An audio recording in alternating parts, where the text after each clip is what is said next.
I never really had a usual post when I came to work.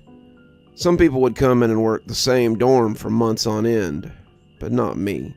I was in E dorm one night, B dorm the next, standing in for someone in confinement when they got sick, and working with the captain all weekend sometimes. This also usually meant I was the one to give out breaks when someone needed relief. Stragview had been undergoing a bit of an employment shortage, so some nights you'd only have one person in a dorm for the whole 12-hour shift.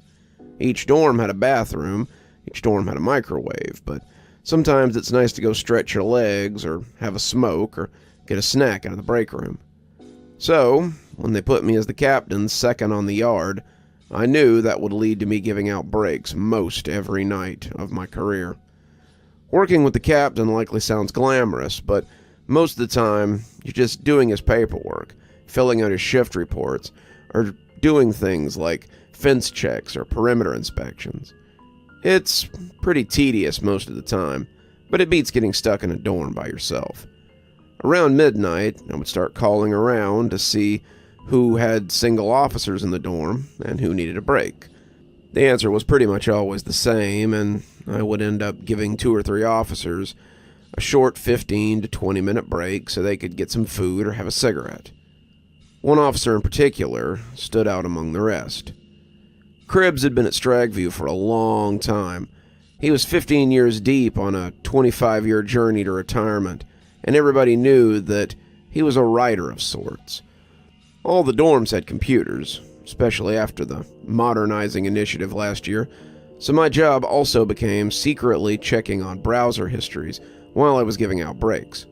I know, makes me sound like a snitch, but some of these guys get up to some pretty heinous stuff.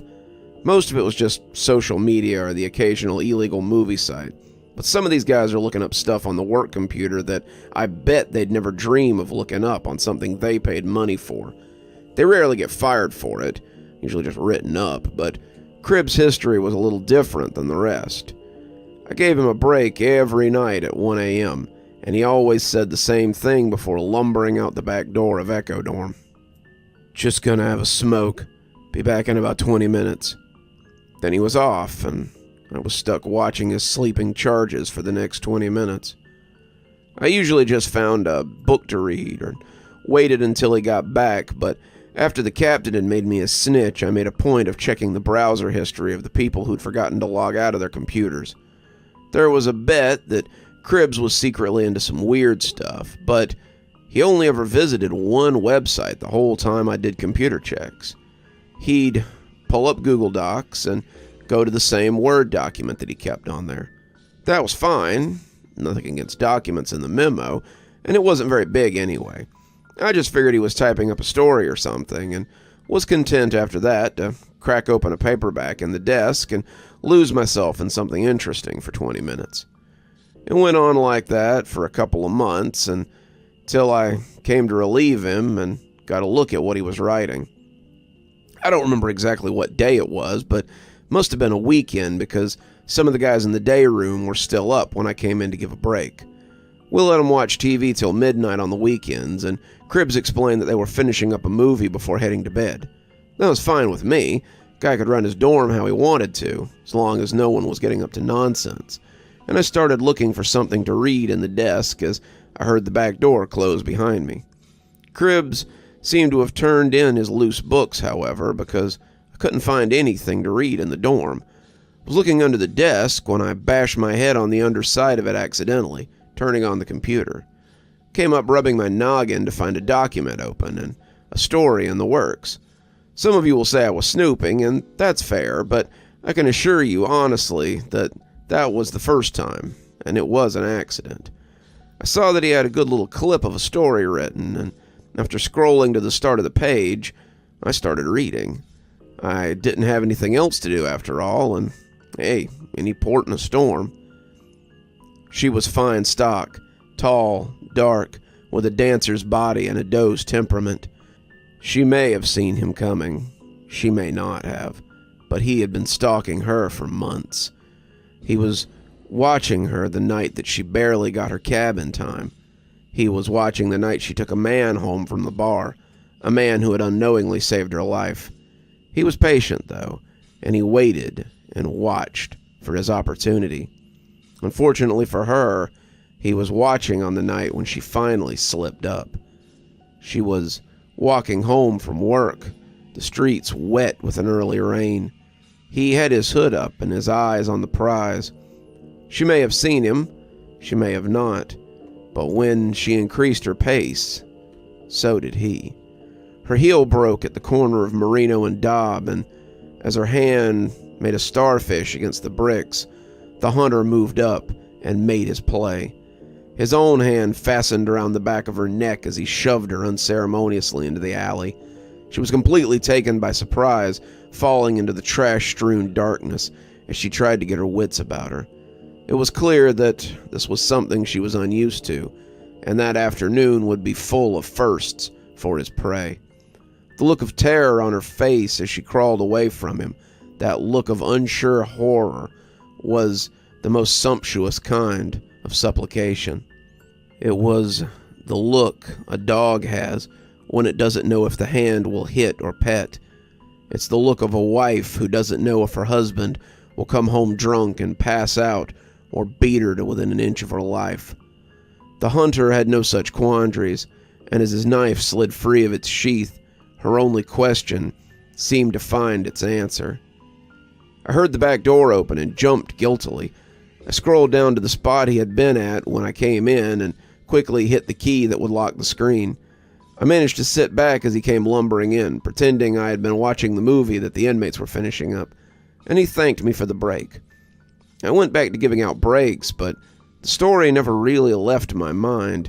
It was pretty good, better than pretty good even. I found myself wondering if the woman would escape or not. Clearly, Cribbs was writing a crime novel in his downtime, and I found myself wanting more. I got my chance the next night. It was Sunday, and I knew that if I wanted to read more, it would need to be tonight. We were off for the next 2 days, and I wouldn't have another chance until Wednesday. The story had tickled at me for the remainder of that night, and had continued for the rest of the day. I had to know what happened, and as I started relieving people, I decided to do Cribbs last. Better to not be hampered by other people's breaks, after all. And as he thanked me and went to get a smoke, I uttered words I had never said before. "Take your time." I moved the mouse the second the door closed and groaned when I realized that he'd locked the screen today. "Well, shit," I said, thinking about possible passwords. About 5 minutes later, and 2 wrong passwords, I put my head down and sighed. I guess I'd never get any closure. That was when I saw the little notebook sitting on the desk beside the keyboard. I flipped through it a little, hoping against hope that Cribbs was one of those COs who wrote down his passwords, and was rewarded by a short line of characters, followed by what I assumed was his birthday, Hunter 0223.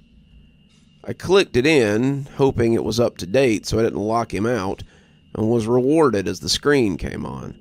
He had written a bit more, but I found the place I was looking for and picked up where I'd left off. It was time to see if his prey got away or not.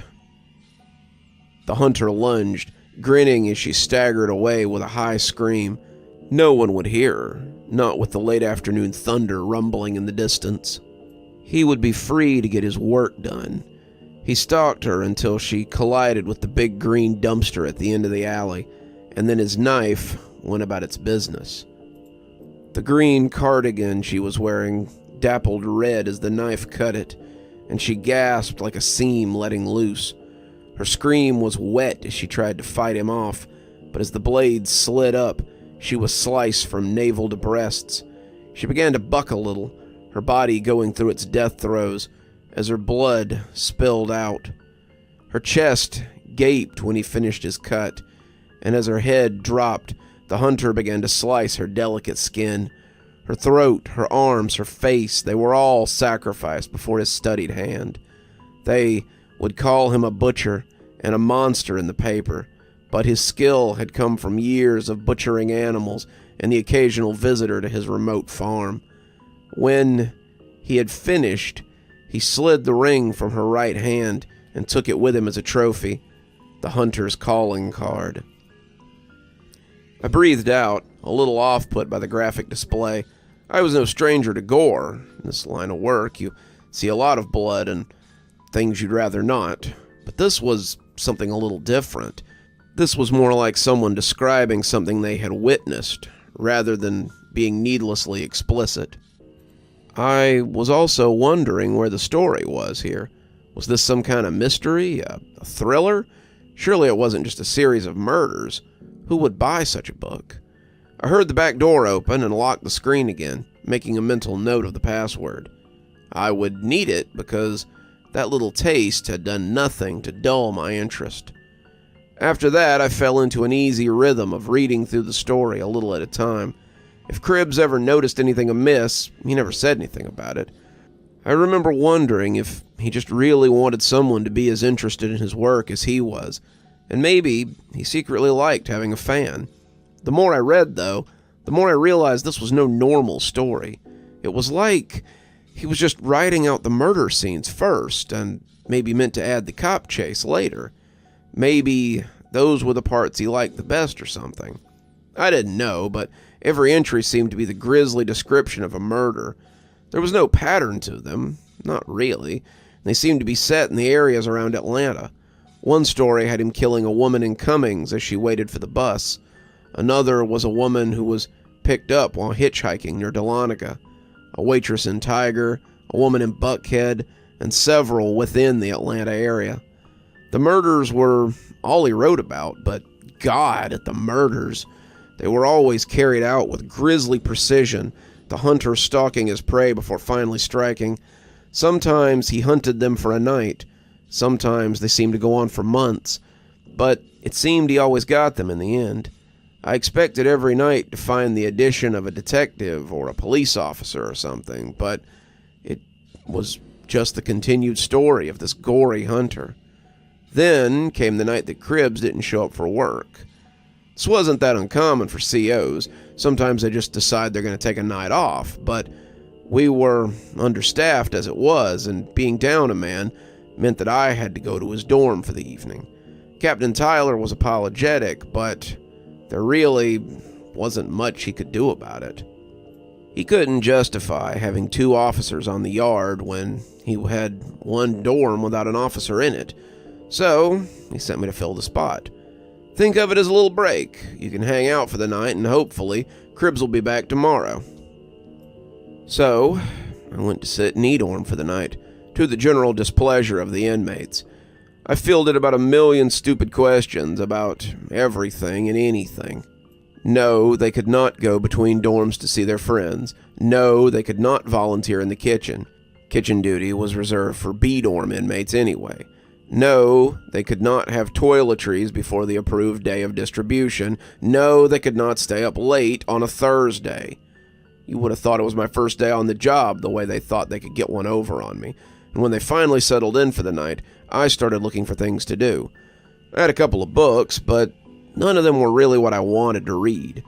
I wasn't about to get caught going on sites I wasn't supposed to, not as the guy who usually checks for that kind of thing, and unless I wanted to play an endless game of solitaire, the computer was useless. Well, almost useless. I knew what I wanted to read, and I knew how to get it. I had Cribb's password, and I had his login too. It's just your first name and last name with a period in between.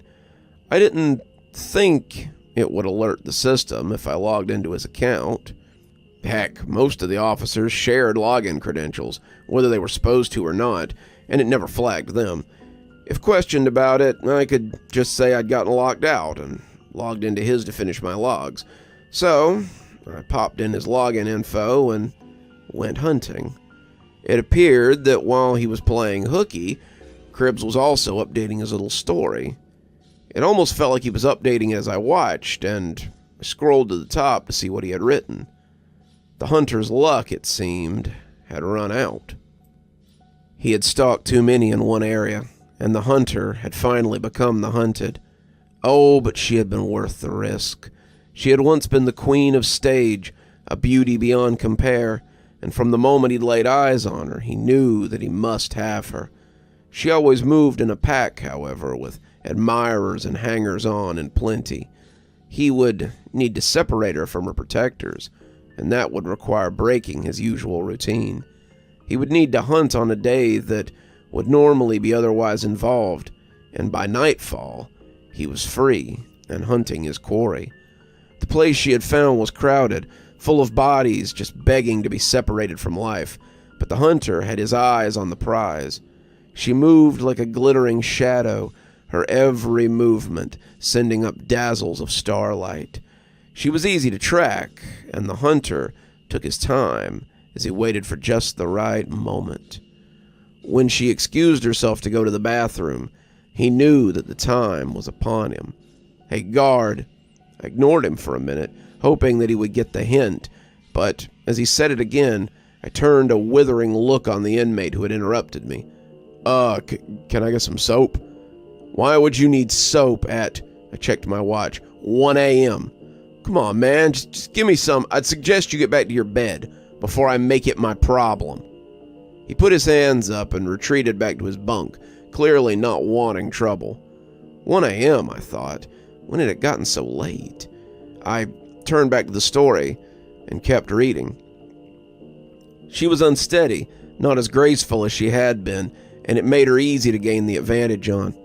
The hunter stalked quietly into the bathroom, turning the lock before walking slowly towards her.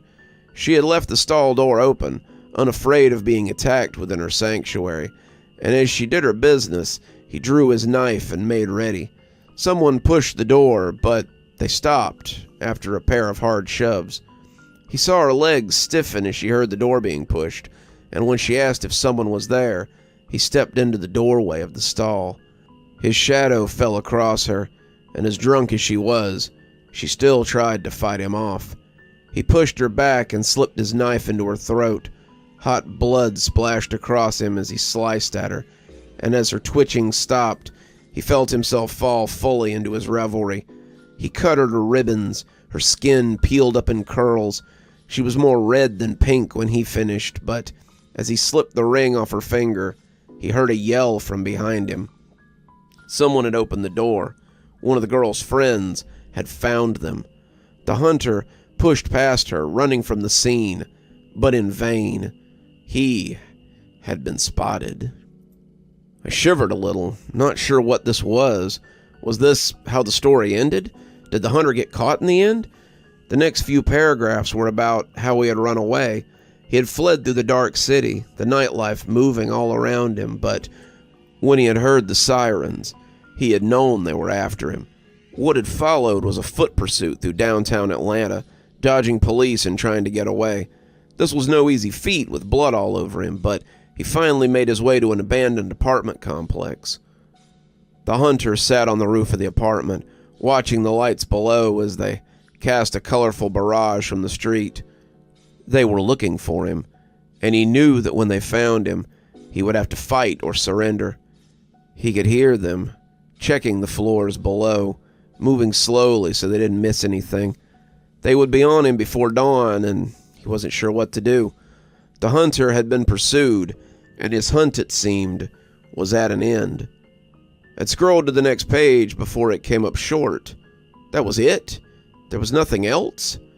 I scrolled back up, but that was all there was. That was the whole story, but there had to be more. It was impossible. That couldn't be the end. I needed more. I needed closure. I needed... Boss. I ignored him, clicking out of the document to see if there were any more files. But there weren't. Boss. It wasn't possible. There couldn't... Boss, it's 4:30. Do you mind if we watch the news? Cribs? Sure, knock yourself out. I don't care, I said curtly, and the inmate left quickly enough. I was still looking through the story, trying to find something I had missed when someone knocked again. What? I snarled, looking up, but the little group in the day room was pointing at the TV. They were in white shirts and sleep pants, coffee or breakfast food in their plastic dinnerware, and all of them were hooting and pointing at the screen. I was unimpressed, not sure what they were trying to show me, but when I saw the picture that flashed across the broadcast, I was speechless. My anger drained out of me. I didn't know what they were saying. The glass between myself and the day room was thick, but I would soon find out. The story I had been reading wasn't a story after all. It was a journal of sorts. A journal kept by a very sick man. Cribbs had been stalking these women on his off time and murdering them. The police had been scratching their heads for a while now, unsure of what to make of all this, but they had finally caught him red-handed. They had followed him to the apartment complex where they had taken him into custody after a little skirmish.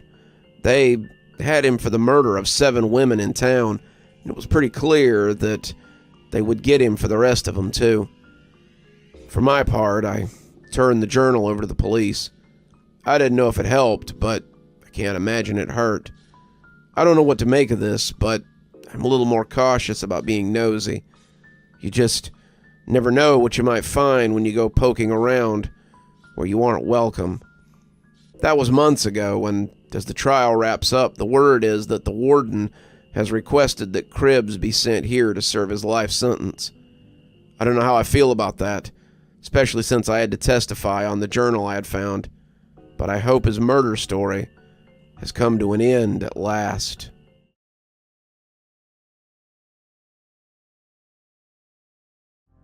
The admin building at Stragview is one of the biggest headaches when it comes to security checks. That probably sounds weird, so let me explain. Every night, someone has to complete a checklist of yard tasks. This would usually be completed by the yard sergeant, or the person under him. But Sergeant Javier and Officer Zaid are lazy and usually delegate this list to an unlucky officer. They used to let us do it in pairs, but staff shortages have facilitated that one person is responsible for the list every night, as it stands. The list isn't too difficult. It's mostly just basic security stuff. The first job is always to walk the perimeter and, check the fence line. Not too hard, but I never like doing it after dark, and usually try to get it done before the sun goes down when it's my turn. The woods are strange around Stragview, and they almost always feel like they're watching you as you go about your work. Anyway, it takes about 30 minutes to walk around the whole compound, and it's pretty simple. The second item on the list is to test the panic buttons. This requires you to take a big box of body alarms to different places and trigger them. This lets Control know where the blind spots are in their alarms, and allows for extensions and coverage. That usually takes about 30 minutes too, and then you move on to the third and least loved item, security doors. The old-timers call it night knocking, and there are 3 places that you have to go. The first is the education building, or the library. You check the classrooms, you check the library, and you generally knock on closed doors to make sure that no one is in them before checking the locks to make sure that everything is secured. Then you go to medical and you do the same thing in the dental area, the mental health park, and the patient exam rooms.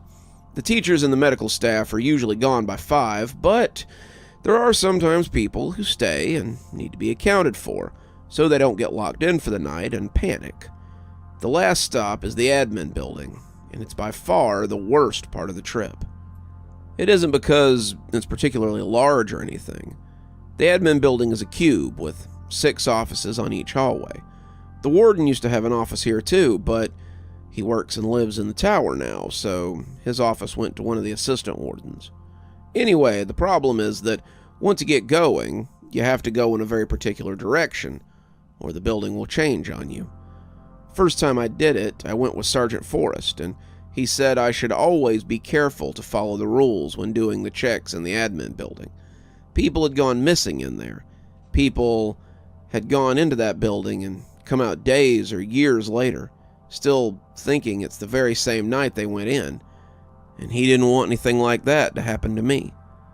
So when you come in, go left, proceed down the hall and check the 3 doors. Then take your first right and check all the doors on that hallway. Then repeat until you come back to the door you came in through. If you make 4 rights and come back to find the door leading out is on the right side of the hall instead of the left, make the check again. If you ever come to that 4th right and find no door out, then turn around and retrace your steps. Once you come back and find the door back in the right position, turn around and do your check again. You got it? I remember expecting him to laugh and yell, "Gotcha," but he just stood there until I told him that I understood. Good. I know it seems weird, but trust me when I say that the alternative is worse. Stragview has been through its fair share of officers who've gone into the admin building and never come out again. I rolled my eyes, not really believing him, but I remembered how the woods around the prison had always made me feel when I put my back to them. I remembered the weird eyes I sometimes saw as I did the fence checks at night, groupings making me think that there was more than one creature looking at me. Then there were the other strange things that happened here. The people who go missing, the unexplained deaths, the other weirdness we deal with. And I thought that a corridor with rules was about the least weird thing here. That was, until I got trapped in there. I was blowing through the list on the night in question, trying to get back to my dorm as fast as I could. It was Sunday, and that meant I was going to have to do fence check, panic buttons, security doors, stun fence, and walk the interior fence, something we called the rabbit run. The rabbit run would take nearly an hour, made all the harder since I had to drag the rake behind me to cover my tracks. You had to key all the sensors out there before you could be done, and I'd probably get done around 1 at the rate I was going. After that, I could go back to my dorm, kick my feet up, and have a nice nap before chow time. I know how that sounds, but I hadn't slept well that day, and one of the perks of night shift is that they don't usually care if they catch you napping, as long as your work is done. I was drowsing through the list, walking on autopilot, when I came to the admin building and let myself in through the front entrance. I stood at the crossroads for a moment, my brain trying to remember what I was supposed to do, and when it fixed on the phrase, "take your first right," I turned right and started checking doors. The security lights were the only light I had to guide me, and as I went, I felt my eyes trying to close on me. I turned left and headed around the bend, checking doors and trying not to bump into anything. I'd already decided that I would stop by the canteen for a cup of coffee before doing the rabbit run, when I turned the corner and stopped. There was no outdoor in the middle of the corridor. I shook my head, trying to clear my thoughts, and remembered what Forrest had said about this. Did I keep going? What was the... Then it came to me. I had to turn around and go back the way I had come. I would go back and take the 4 turns, and the door would be back. I yawned as I retraced my steps, thinking I might have to splurge on one of those espresso drinks I usually avoided. And when I took the 4th corner and turned a second time, I felt a little chill slip up my spine. Not only was there no exit door, but there were only 5 office doors now. The office of the chaplain, the frosted glass reading Chaplain Keller, was nothing but an empty wall now. What was more, the remaining 5 doors looked odd, though I couldn't have told you why. They all had frosted glass windows with various names on them, but now they all seemed a little dull. They felt, to me at least, like the doors in video games that you just know won't open. They felt flat, background, and I already knew that they wouldn't go anywhere if they had opened. They would be locked anyway. I knew that already since I'd checked them. So I had no choice but to go on. I tried retracing my steps again, hoping it would fix itself, but as I walked the familiar dark corridors, I started to notice other changes as well. Many of the doors were now missing letters. The safety lights seemed not dimmer, but less. The yellow stood out less, the light was less distinct, and I was worried that eventually I'd be left in darkness. My tiredness was gone now, my drowsy yawns a thing of the past. My adrenaline was hammering in my veins, and I was taking the corners at a breakneck speed. I came back to find only 4 doors left, and they now looked more like decals that someone had stuck on the wall. I turned and ran, flying up the corridors. I tried to find my way out. I wasn't even thinking at this point, operating purely on fear, and my eyes cast fitfully around as I searched for an exit. There were dim lights behind the doors as well, the lights of computer monitors left on at night, lights glittering in corners, but the shadows cast by them were far from inviting. I could see things behind the glass, things with snaky arms and undulating shadows, things with sharp teeth and bulbous heads, things that I prayed would not notice me as I ran. I counted the corners, 1, 2, 3, 4, and when I came around the 4th and back to my starting point, I wished the doors had stayed depthless. They were open now. All 6 doors had returned, and they were open. What was spilling out was nothing less than living shadows, and as it oozed and smoked across the corridor, I was already backing away. When it touched the safety lights, they went out with a soft little pop sound and left the corridor in deeper darkness than before. They undulated in the deepening night, their paths taking them right for me, and I ran as more doors began to open. I was running flat out, taking corners wildly, and the further I ran, the worse it got. The hallways turned into glass and metal corridors that separated the honeycomb of cells and the closed management dorms, and the faces pressed against the glass were far from welcoming. I tried not to look any more than I had to, but their ugly faces pressed against the thick glass with such force that I was afraid they might come spilling from the cracks that were forming in it. These corridors morphed into underground catacombs with heavy cell doors bearing the glittering eyes of long isolated prisoners, switching to the tilted shadows of kitchen alcoves and the musty stacks of the library. No matter where I went, those shadows seemed to dog my heels, and it felt as if I was running in an MC Usher painting on more than one occasion. I couldn't tell you how long I ran. At some point, my flashlight fell off my belt, and I didn't dare stop to get it. When I skidded on a wet patch as I ran across the seemingly endless tiled shower room, I discovered later that I'd lost my radio. My feet throbbed and my legs ached, but my body kept forcing me forward like a machine in a lunatic factory. Every corner took me somewhere new, every turn a different landscape, every mile a horrific nightmare theater that I prayed would end in release or death. After days or weeks or even years of flight, I came back to a familiar corridor and saw a single door opening in that hallway. The light inside was warm and inviting, and I barreled towards it like a drowning man sighting land. I bumped into someone as I sprinted out, and we went rolling in the grass like a couple of drunks outside a dive bar. We came to rest on the grass, and I put my hands over my face as the thing I had bumped loomed over me. "You okay? I didn't see you there." "Oh, shit! Get the captain, it's him!" The people started gathering around me, and as my eyes adjusted to the light, I squinted up and saw people I recognized. They weren't from my shift, but I knew some of them from training or from firearm classes.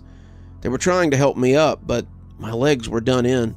Someone called medical, I guess because the lady in the scrubs with the stretcher beat the captain there by nearly 10 minutes. I was in medical, receiving fluids for my apparent dehydration, when he arrived looking mystified. "Dear God, I thought they were kidding. You gave us quite a scare, especially when we saw the recording of where you'd gone." I'd been missing for 3 days.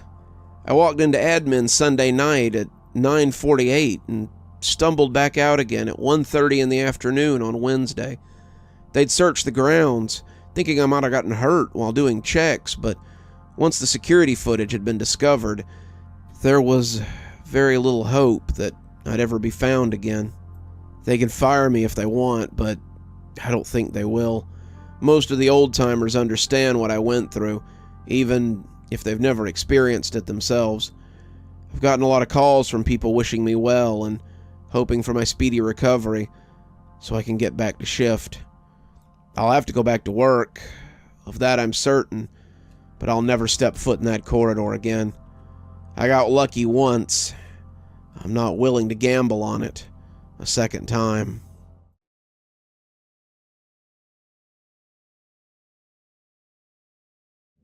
I'll never forget Davis, and what he ultimately taught me about myself. I haven't always been a great person, and it's probably what brought me to Stragview in the first place. I could say my parents never taught me right from wrong, but that's a cop-out. I could say I fell in with a bad crowd, but a lot of the guys I brought down with me were just following my example. At the end of the day, I was just looking for a way to put myself in a box, and I finally found it. I was 23 and particularly wild. I'd already done one stint in prison, just 18 months, but it introduced me to the kind of guys who could give me an education that would give me more time in that particular school of learning. I was still hanging with them when I got out, running some drugs, stealing some cars, and generally being a nuisance. I got a little overzealous with one of my usual buyers, a black fella that I didn't know very well, and beat him nearly to death. The judge wanted to make it out like it was a racial thing, but in reality, he had just said the right thing at the wrong time. He had been insinuating that if I had a sister, I should introduce him without taking into account the lightning bolts on the back of my hands, or the gang tattoos up and down my arms. He may not have seen them, but the judge took one look at them and decided that 10 years for assault sounded just about right. I knew that with good behavior, I'd be out in 8 years, so I settled into E-dorm for what I hoped would be the quickest near-decade of my life. Davis had the bunk next to mine. He smiled at me when I put my mat down, offered me a cookie out of a pack that he'd been munching on. One look at the guy told me he probably wasn't all there. I'd known guys like him on the street, the kind of guy who maybe isn't playing with a full deck, and I thanked him as I took one of the oatmeal cream cookies from the little plastic tray. He was nice enough, a rarity in prison. Pretty soon we were eating meals together, working out in the yard together, and just generally palling around. Mentally, he was probably about 12, but I'd never really grown up past 12 myself, so we had a lot to talk about. Davis liked cars, comic books, and candy, and I liked a lot of those things too. So for several months, we just kind of hung out, and he became my first real friend on the inside. I didn't notice right away, but there was something odd about Davis. Davis disappeared sometimes. It was never anything you could set your watch or warrant by, but sometimes I would wake up at night and Davis would just be gone. I noticed first at the end of my 7th day. I'd woken up in the middle of the night, really needing the toilet, and I got up and dropped off the bladder buster I was nursing. I had gotten up, gone to the bathroom, and come all the way back to my bunk before I realized that Davis wasn't there. His bunk was empty, and the blankets were rocked up like there might be somebody in them. He'd gotten up in a hurry, it seemed, which was weird for Davis because he habitually made his bed any time he wasn't going to be in it. When I say habitually, I mean almost religiously so. If Davis got up for anything other than to open his footlocker, his bed was always made. So to see it like this now made me wonder. I lay in my rack, shamming sleep as the guard walked by, and waiting for Davis to return from wherever he was. I didn't think anything of it. Nobody went anywhere inside Stragview without somebody with a badge knowing where you were. He'd probably gone to the bathroom. Prison food tends to agree with people about as well as prison does, and I had probably just missed him at the toilet. He could also be helping the guards fold laundry in the little room off the station. I think most of the screws considered him harmless, even though he had smothered his younger brother to death with a pillow about 10 years ago. They knew there wasn't a lot of harm in Davis, so they let him help with things they didn't necessarily want to do. Worst case scenario, he'd been taken to medical for some reason and would probably be back before breakfast. As I lay there waiting for him to come back, I must have been a little tireder than I thought. Before I knew it, I was being shaken awake by the man in question as he told me it was time to get ready for chow. I got dressed and went to line up with him. Shuffling around, it made me remember why I'd been sitting up in the first place. "Hey, did you go somewhere last night?" "Who, me?" Davis asked. He said it with his usual dopey candor, but I didn't think I believed him. "Nah, the other 5'6" asshole who sleeps in the next bed over. Yeah, you." "I didn't go anywhere last night. Slept like a baby. You must be dreaming, Rudy." Rudy was what he called me for some reason, and it was common knowledge that he was the only one who was allowed to call me that. I didn't press it, but the way he said it made me not really believe his story. Davis had never lied to me before. I wasn't sure he was capable of it, but I felt pretty certain that he had just told me a whopper. I didn't know why at the time, but I figured I'd let him keep his secret.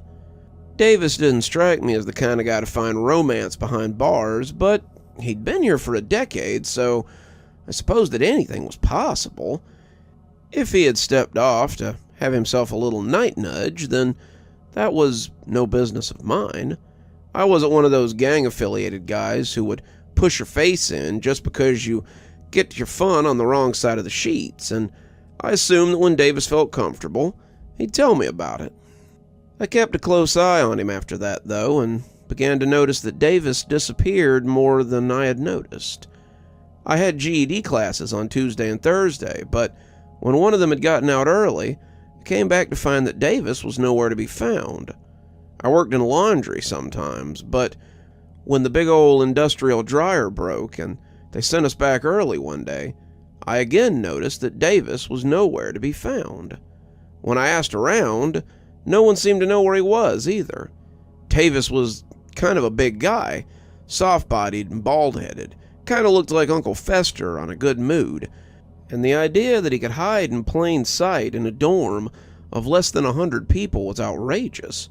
It wasn't just during the daytime either. Sometimes I'd wake up at night and find Davis wasn't in his bunk.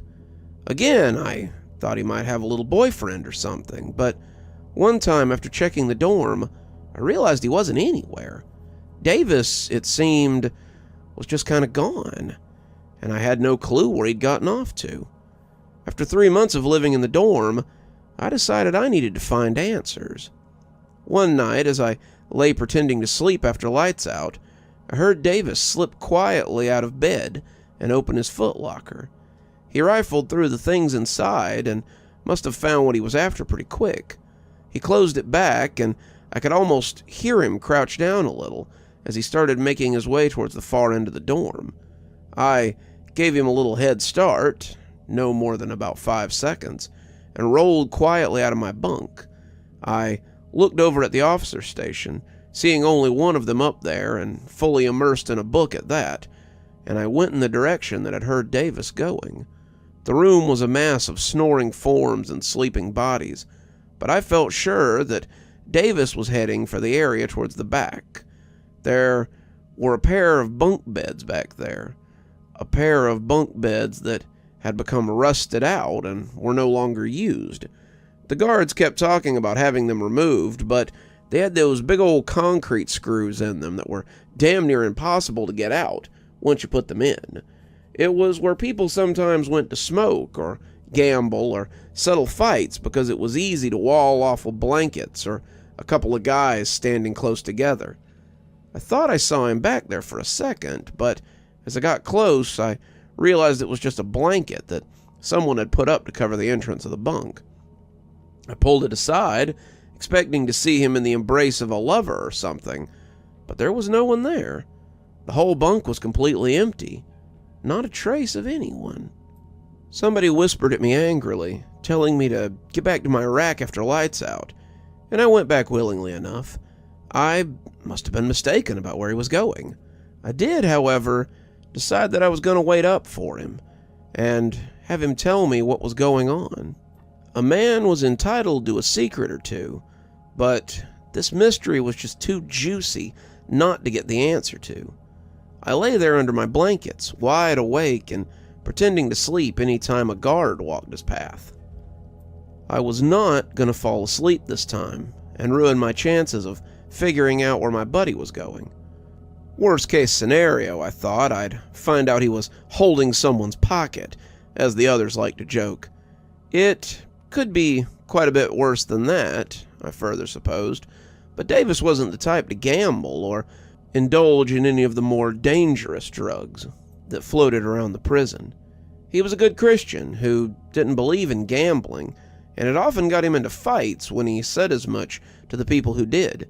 He didn't believe in drugs either, but that's because his mother had been so down on them. So, if it wasn't some sort of debauchery, then I wasn't sure what Davis had gotten up to. At about 4:30 in the morning, I got my answer. He came skulking back to his bunk, a little out of breath, but looking happy. He had no more opened his locker than I rolled over and sat up, keeping my voice low so that I didn't wake anybody else up. I was worried it would all be for nothing when he nearly screamed, but he gave me a look before wiping his brow and sighing like a cartoon character. "Oh, it's just you, Rudy. I swear you like to give me a heart attack." "You're one to talk," I whispered. "I wake up and roll over and my bunkmate is nowhere to be seen. Where'd you get off to, Davis? Got yourself a little boyfriend or something?" Davis laughed as he climbed back into bed, but he looked unsure as well. He looked like a kid who's gotten caught sneaking cookies from the jar, and now he's got to answer for it. He tried to push it off, telling me he was in the bathroom or that it was nothing to worry about. But I pressed him on it. I was really curious to know what was going on with my buddy, and I told him I wasn't going to leave it alone until I got an answer. We must have gotten a little louder than I thought we had, because one of the guards walked by and told us to be quiet during lights out. As we settled back down, Davis whispered that he would tell me tomorrow. "Meet me at the picnic table when we go to rec. I'll tell you everything, though you might not believe me." He wouldn't say anything till then, no matter how much I pleaded with him. We had breakfast, watched some TV in the day room, and all the while, he refused to say anything about it. The whole time, his response was always that we would discuss it later in a less public place. I was a little concerned about what he had to tell me, especially with all the privacy he was talking about. And when the guards called for rec, the 20 or so other guys lined up with us, and Davis looked like he was preparing to be led into the gas chamber. He kept his hands in his pockets as we walked, and when we finally got to the rec yard, he nodded to the farthest away set of tables and told me to go have a seat. "Okay, what I'm about to show you is a complete secret. You can't tell anybody, okay? Like, not a soul. It could get me in a lot of trouble, and I don't want to be in trouble." I nodded, telling him that I wouldn't tell anyone. He looked around, holding his hands out to reveal a piece of white chalk. I bunched up my eyebrows. "Chalk? I've seen chalk before, Davis." "Not like this, you hadn't," Davis insisted. "This is magic chalk." I must have looked dubious, so Davis pushed on. "I found it in the laundry room, the one they let me fold clothes in sometimes, and when I used it on the sidewalk, I was in for a shock. I drew a circle, and suddenly I could see into something a little different than the concrete. When I was little, I had a book with a picture of a little boy looking through a window of a ship, the round windows, I mean. It was like that. I was looking into a world made of cotton candy, with little cotton candy people running around. I thought I might be losing it, but when they turned and looked at me, I knew it wasn't so. I smudged it when someone walked by, and since then I've been using it to travel places." "Travel places?" I said, suddenly very interested. I'd been in Stragview less than a year, but the idea of traveling to anywhere that wasn't here was very appealing nonetheless. "Yeah," Davis said, "like make-believe places, fantasy worlds, cartoon places, weird spots that are kind of scary sometimes. Other places maybe I haven't been to yet. I don't usually go back to the same place twice, but sometimes it's nice to just be somewhere, except in prison. I'll never get to leave, the judge saw to that, but I can see the make-believe places, and that's okay, I guess. I wasn't sure I believed him. The guy was a little off, and definitely not playing with a full deck, and he must have seen that on my face. "I'll prove it to you," he said, and took me by the arm and led me behind the equipment shed. The equipment shed was behind the rec yard office, and it was a nice shadowy alcove that we probably weren't supposed to be in. Davis took the chalk and drew a circle on the back wall of the office, and as I watched it take shape, I could already see something going on inside. There was an idyllic farm scene, something from an old Mickey Mouse cartoon, and the little Technicolor animals were jumping around and singing and generally being adorable. They looked up as we looked in, and a couple of them waved at us as they came by. I blinked and leaned in, not understanding if this was a trick or something. If it was a trick, it was a good one, and I couldn't find any way that he could be doing this with just a piece of chalk. "Can we..." I wet my lips as if afraid to ask. "Can we go there?" "We can," Davis said, "but not right now. Time works the same way there as it does here, and if we go there and we aren't back for count, then we'll get in trouble and come back to find ourselves in a real world of crap." He took his sleeve and scuffed the picture so that no one would see it, and as the yard sergeant bellowed for us to line up, I had about 1,000,000 questions I wanted to ask.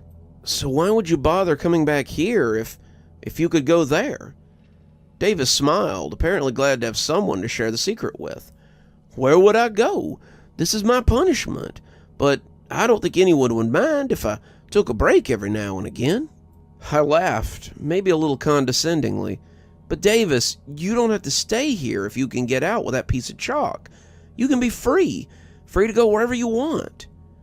Davis looked a little unsure, and maybe even a little guilty. "Just 'cause I can get away doesn't mean that I should. I did a bad thing, Rudy. I did something that I can never take back, and if I expect Jesus to forgive me, then I need to do my time and take my punishment. I think he knows that. I think that's why he gave me the chalk. He knows I'm real sorry for what I've done, and decided to give me a little vacation every now and again." The rest of the day was spent asking him about the places he'd been and the things he'd seen. It seemed like the chalk could take him anywhere, and I mean anywhere. Davis said he had been to fantastic fantasy world, sci-fi space planets, weird cartoon worlds, and everything in between.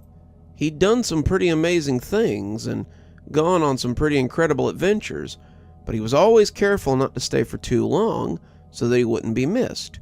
If he was missed, then they might search his bunk. If they searched his bunk, then they'd find the chalk, and that would be the end of that. I try not to use it very often anyway, otherwise I'd use it up, and once it's gone, I don't know if I'll ever find it anymore. It was almost time for lights out when I plucked up my courage and asked him the question I'd really been thinking about. "If you can go through that circle to other places, then can other people go too?" Davis shrugged. He had clearly never tried.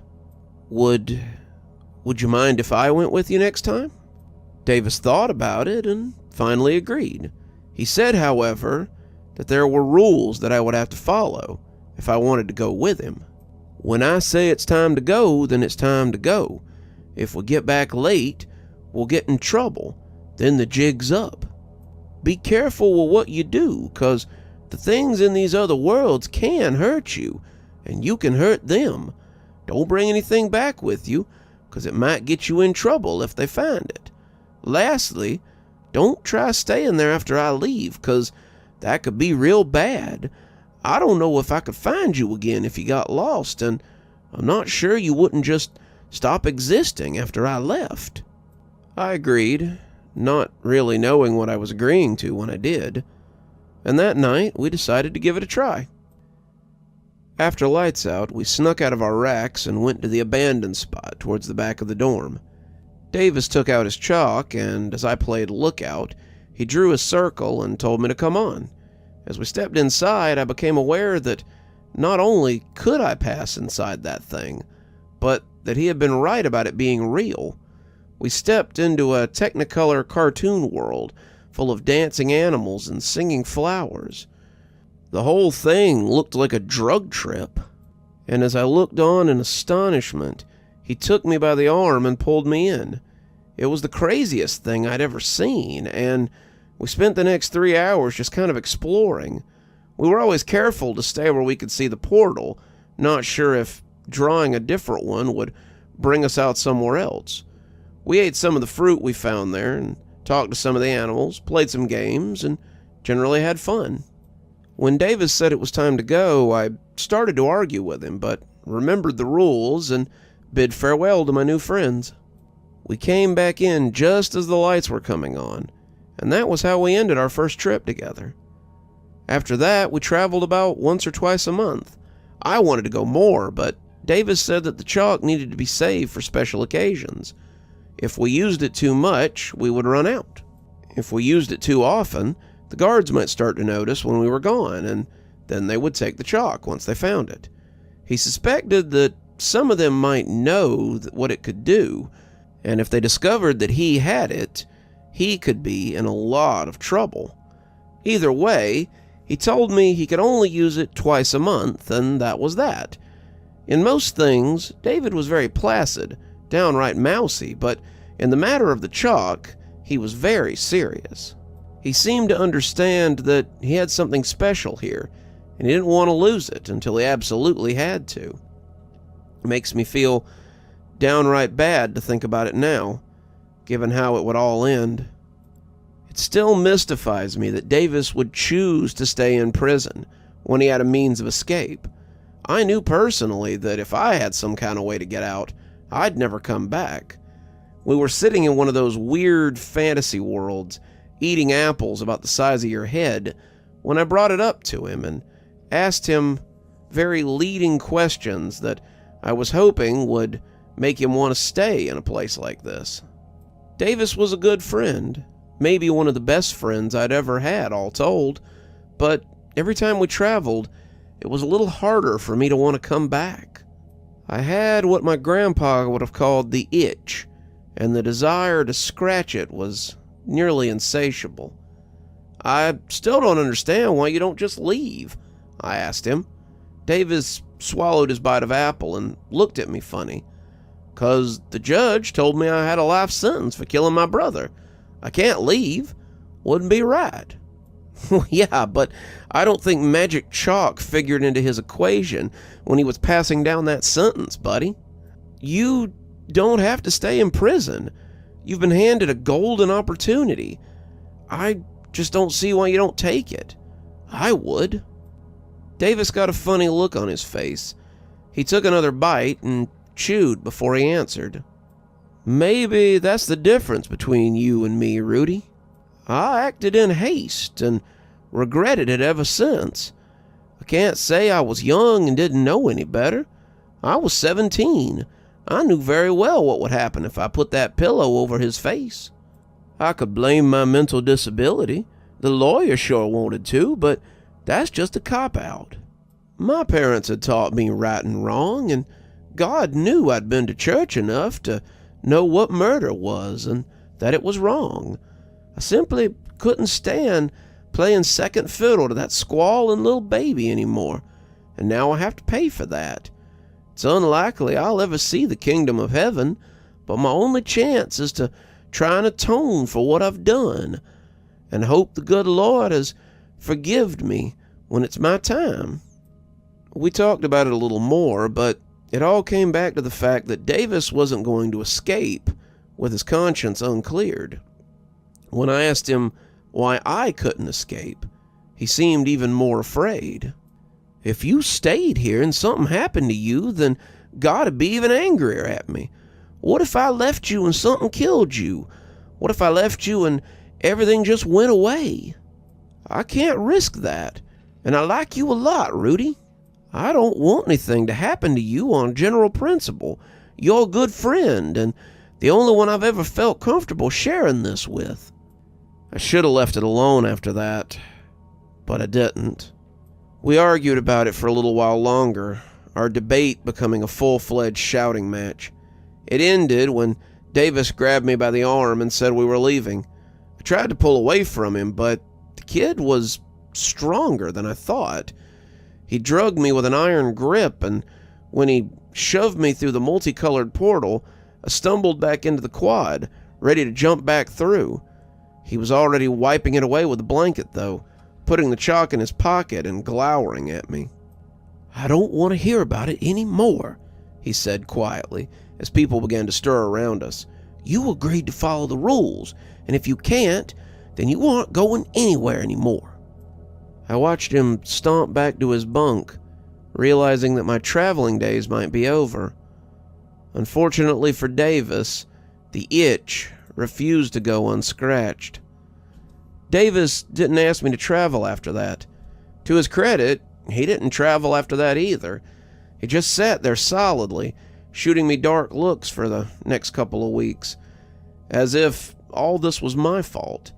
I'd only suggested that maybe we not come back to a place full of people who might actively try to kill us. What a bastard I was. It didn't stop me from asking about it, and that seemed to sour his mood even more. Whenever I would make little hints about it, maybe we should travel, or maybe we should go somewhere, he would always change the subject, or just pretend he hadn't heard me. He wasn't mad enough to stop being my friend, though. Davis didn't really have any friends, besides me, but he refused to share that part with me anymore, and it led me to get a little desperate. While I was asking him if we could travel, there was a monster inside of me that was roaring to be let out. I'd used drugs and alcohol for most of my life, but this was an addiction that was worse than any of the rest. I found myself unable to eat more than a little, unable to sleep more than a little, and constantly anxious whenever I was still. Davis refused to budge, however, even in the sight of my anxiety, and that's when I started formulating my plan. I think Davis suspected that I meant to steal the chalk, and to his credit, he was right. If I could get the chalk, I could travel myself. I wouldn't need Davis as long as I had the chalk, and I could just go and never come back. Hell, I'd gladly drop the chalk off and just take whatever was in the circle when I made it. He started taking the chalk with him in the front pocket of his uniform. It was never out of his sight, and I decided to formulate a little plan on how I would get it from him. Any thoughts of taking it by violence was right out, especially after he had so easily dragged me back to the prison. I thought about getting some help, but who would believe me? Stragview was a strange and wondrous place sometimes, but nobody would believe that a half-wit like Davis had a magic chalk that could get you to somewhere fantastical with just a circle. No, if I did this, I'd have to do it on my own, and I'd finally figured out how. I knew a man in the dorm who would sell you pills at a high price. I didn't have anyone to give me commissary. Most of my people on the outside wouldn't even return my letters, but I'd done enough odd jobs for people and done well enough at gambling enough times to get myself a little stash of tradables. When I told him what I wanted, he lifted an eyebrow at me and asked what I meant to do with it. When I told him I just wanted to be able to sleep because I hadn't been sleeping well lately, he nodded and sold me 4 small round pills that I really hoped were as advertised. I didn't even ask what they were called, only wanted them for what they could do. I crushed up all 4 of them and put them in a can of lemonade. Davis loved lemonade, especially the Minute Maid stuff they sold at the commissary. I knew he would take it. I knew he would drink it, and once he was out, I could take the chalk and be gone before he woke up. He was sitting on his bunk when I approached him, his eyes going to the lemonade before looking at me distrustfully. Just a little peace offering, I told him. holding up a matching can that I'd gotten for myself. "I know I've been a real horse's ass lately, and just want to apologize and hopefully make friends again." He brightened up a little, smiling as he reached for the can. "I'm glad you finally decided to forgive me," he said happily. "I didn't want to cut you off, but you were trying to break the rules, and the rules are important." He smiled brilliantly as he took that first sip, and I felt like a heel as I smiled back at him. I felt worse with every sip to come, but that little junkie voice in the back of my mind kept gibbering that soon it would be our turn to travel, and we couldn't wait. When he coughed the first time, I didn't think anything of it. He drunk the lemonade a little too quickly and had gone down the wrong pipe. He took another sip to clear it out, but clutched at his throat as he tried to clear it. "Must be an old batch. Feels like there's pulp in it." But he didn't say anything after that. He never said anything again, in fact, as his throat closed and he started to choke. The drink spilled from his hand as he fell back on his bunk. I went to him, his eyes asking me why this was happening. He was scared, his breath whistling out through a pinhole in his closing windpipe. I would later discover that he was allergic to the drugs I had given him. Deathly, so it would appear, but I hadn't known that. I just wanted him to go to sleep, wanted him to pass out so I could rob him, I thought. No need to sugarcoat it. I had intended to steal from him, but I hadn't wanted this. The guards were coming in, telling us to back up, and as I slipped my hand into his breast pocket and took out the chalk, his eyes told me he knew my crime. With his dying breath, he knew I had done this, and now he knew why. He would be dead within a few minutes, CPR and epi shots or not, and as the guards worked on him, I took my chance. I snuck to the back of the dorm like a thief in the night and pulled the blanket up as I put the chalk to the wall. It slid over the surface, and I expected to see the glow, but as the circle was completed, I was staring at nothing but a blank wall. I erased it and drew it again. Nothing. A third circle, but still nothing. I yelled and slammed the chalk against the wall, the instrument disintegrating like a magic trick. They never heard me from behind the blanket, and as I lay on the bare metal and felt the tears coming, I knew what I had done. I'm sitting in confinement now, waiting for their investigation to prove that I killed Davis. I turned myself in because Davis was right. When you do something wrong, especially something that God might not be able to forgive you for, you got to take responsibility. I realize now, looking at the chalk dust all over my hands, that there was never anything special about it. The chalk was just that, and probably something old and left behind by another forgotten tenant of Stragview. I had been so focused on the object that I had never assumed that the real treasure was the man holding it. The power had been in Davis all along, and I'd killed one of God's miracles for nothing but selfish want.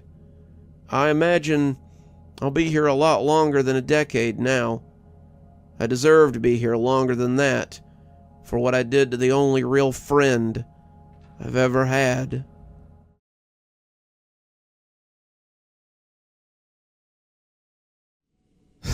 Dude, that's so nasty. Peterson, Waldo to his friends, let the ant crawl across his tongue for a few seconds as the rest of us watched. When he swallowed it down, he ran his tongue out again to show us that it was gone, grinning as we made noises of repulsion. I've been a resident of Stragview Prison for the last 3 years, and I'll continue to be a resident for another year and a half at the least. A couple caught me in their house one night, and after shoving past the guy to get out, I guess he hit his head on the way down. I got 8 years for assault and burglary, and on my first day, I met Waldo. They call him Waldo because of the thick glasses and the striped hat he always wears. I couldn't tell you where he got it. I've never seen anything like it at the commissary, at least. Most people believe he made it himself, and I'm prone to agree. He used to work in laundry, emphasis on used to, and I've certainly seen weirder clothing items come out of that place. No one took it from him, not even the admins, and the name Waldo seems to have stuck. Waldo was known for two things on the compound: his hat and eating unusual things. Waldo was in prison for assault, but his talent was his cast iron stomach. When he introduced himself to me, he was eating something out of a Tupperware and smiling hugely. I shook his hand and told him my name, only then to realize that the bowl was crawling with crickets. He was eating them by the handful, scarfing them down with loud crunches, and he laughed as he noticed me noticing the bugs. Grounds crew's been catching them for me for a week now. Gave me $20 of canteen to eat the whole bowl, and that's just more food for Waldo. Waldo was an exhibitionist, pure and simple. People paid him money to eat things, usually bugs or old food, and Waldo ate them down without complaint. Moldy bananas? No problem. Cockroaches? By the fistful. Waldo would eat anything, and it didn't always have to be edible things either. He would eat batteries, a pack of AA at a time, and he would eat sand right off the rec yard. Nothing seemed to make him sick or slow him down. We all just watched in awe as he ate anything that would stand still long enough. That was until he found the ants. "What do you reckon they are?" I asked. The hill had cropped up seemingly overnight, a giant mound of red clay and fine sand, and it looked like nothing so much as a termite hill in a National Geographic magazine. Faust reached out with his stump, then growled as he traded it for the hand with some fingers on it. He was still getting used to only having one hand, even after several months. I grabbed his wrist before he could touch it, and he looked at me with a mixture of confusion and agitation. Can't have you losing the other one, Faust," I said, trying to postpone his rage. Faust was a cool dude, but he was quick to anger. "Yeah, well, they don't look like they eat much." In that, he was wrong. The ants were just as strange as the hill they inhabited. Each of the crawling things was the size of my thumb, veins of purple worming through their deep red exoskeleton. They had pincers on their heads, long wiggling antennae, and 12 scuttling legs that took them quickly across the hill. They were carrying all sorts of things, food, other insects, and I found myself wondering if they could be a threat. How much would those pinchers hurt if they got a hold of you? "What you looking at?" I jumped as Waldo came up behind us, Faust and I looking around like we'd been caught doing something wrong. His eyes got big as he saw what lay behind us, and he made an impressed sound as he looked at the hill with the roaming insects. He had clearly never seen anything like them before, and they thrilled him as only something unknown can. As Faust watched him, I could see an idea beginning to form, and I was not fond of the look. "How much?" Faust asked suddenly. "How much for what?" Waldo asked, looking back at him confused. "How much to eat one?" Waldo looked back at the ants, thinking it over, before settling on a price. $20 a canteen, and I'll eat it right now." Faust groaned. "Man, 20 bones? That's pricey." Waldo had caught one of the ants between his fat fingers, and he was lifting it up for a better look. The ant wriggled furiously, trying to escape as it clacked those monstrous jaws. Waldo was being careful not to put his finger too close to the pinchers, but the way the ant was thrashing, it would get him eventually. "Going once," Waldo said. "What about 10? I can do 10, Faust hedged. "Nope, gotta be 20, Waldo said, moving his hand back towards the hill. "Going twice." I'll put up 10, I said, not really sure why I had said it. That seemed to be what he was waiting to hear, and he threw the ant into his mouth and bit down with a loud crunch. Sold. He chewed the ant, his face becoming almost rapturous the longer he chewed it. He looked like someone eating a sweet for the first time, someone taking a bite of a favorite meal, and he turned back to look at the hill with real desire. I could swear there was drool sliding out of the corners of his mouth as he watched them scuttle around, his hands shaking a little as he reached towards the hill. "Whoa, man," Faust said. "You win, you ate one. Don't get crazy." Waldo either didn't hear him or didn't care. He was suddenly picking up ants like they were berries on a bush. He was popping them into his mouth, one after another, snapping them off the hill as quick as he could with his deft hands. A thick orange juice was running down his chin, the crunching sounding like poppers, the ones we sometimes threw as kids on 4th of July. And when I stepped up beside him, he turned and glowered at me like a dog with a bone. "Waldo, you got him, man. No need to," but he smacked my hand away when I tried to touch his shoulder. He bent over the anthill and started gobbling them down. He pushed them into his mouth by the handful, his throat bulging as they slid greedily into him. Soon he was pulling handfuls of dirt off the mound, the dirt streaking down his face like a kid eating chocolate pudding. When he pushed the mound over, the mud and dirt structure fell easily. I saw the ants come swarming out. They moved over his arms, mixing easily with the coarse hair that lay there. If they bit him, I never saw him wince, and I could only imagine that his throat was being nipped as he swallowed them. "What in the hell is going on over here?" came a voice from behind us. Faust and I turned to see Officer Grange and his big hairy fingers in the loops of his duty belt, the leather creaking as his gut pushed against it. Grange was a big guy, almost 6.5 feet, and his belly grew a little bigger every year he remained in DOC. He was what the inmates called a beater, a guard who would lay hands on you even if you didn't have to, but his face was more curious than angry today. He wasn't sure what he was looking at, and the sight made him more concerned than angry. Waldo hadn't even noticed him. His eyes goggled, the orbs swimming with tears as he found what he was looking for. The queen ant was the size of a small mouse. Her body was a deep green, her eyes a swirl of fluorescent neon as she inclined her head up to look at Waldo. Grange told us to stop him, but before we could even reach for him, Waldo had taken the fat little matriarch between his thumb and forefinger. His hands shook as he lifted her to eye level, the two sharing a long stare before he popped her into his mouth. He fought us as we pulled him off the hill, but his face was awash with ecstatic joy. I'd seen one of my nephews eat fudge cooked by my mom once, and his face had looked just that way. The perfect mixture of joyous completion and the despair of knowing that you will never find anything like it ever again. Grange yelled for us to get him back to the dorm, and it wasn't till we got out of the rec yard that Waldo stopped shaking. He still looked off, twin brown streaks marking the corners of his mouth, discarded legs clinging to his lips, and when we got him back to the dorm and set him on his bunk, he just stared ahead like he didn't know he was still on the world. Faust returned with a small pile of noodles and snack cakes, and he dumped them onto Waldo's bed. That's when I remembered that I still owed him my half of the deal. I came back with a bunch of commissary and added them to the collection of foodstuffs. Normally, Waldo would have scooped it all up and pushed it into a locker before the leeches in the dorm could come around to beg for food, but he just let it sit there as he stared at the wall. He was acting weird, not at all like his usual self, and the longer Faust and I sat there, the more it started to worry us. Finally, after a few hours of trying to engage him in activities or conversation, we both just left to go about our business. When I went to get a shower later, I saw that he hadn't moved an inch the whole afternoon. He was still just sitting there, staring at the wall, the dried dirt starting to look like blood in the hazy fluorescence as it coursed down his face. I came out of the shower when the guard started yelling about count time, and I saw that Waldo was laying on his side. He was coughing, silent hacks that racked his body. He had the covers pulled up, shivering hard enough to make the bed frame rattle, and I watched him out of the corner of my eye as I got dressed. When he didn't sit up for count, I knew that something was wrong. Officer Darrow blew his whistle then, and I saw him coming out of the station with the roster in his gloved hand.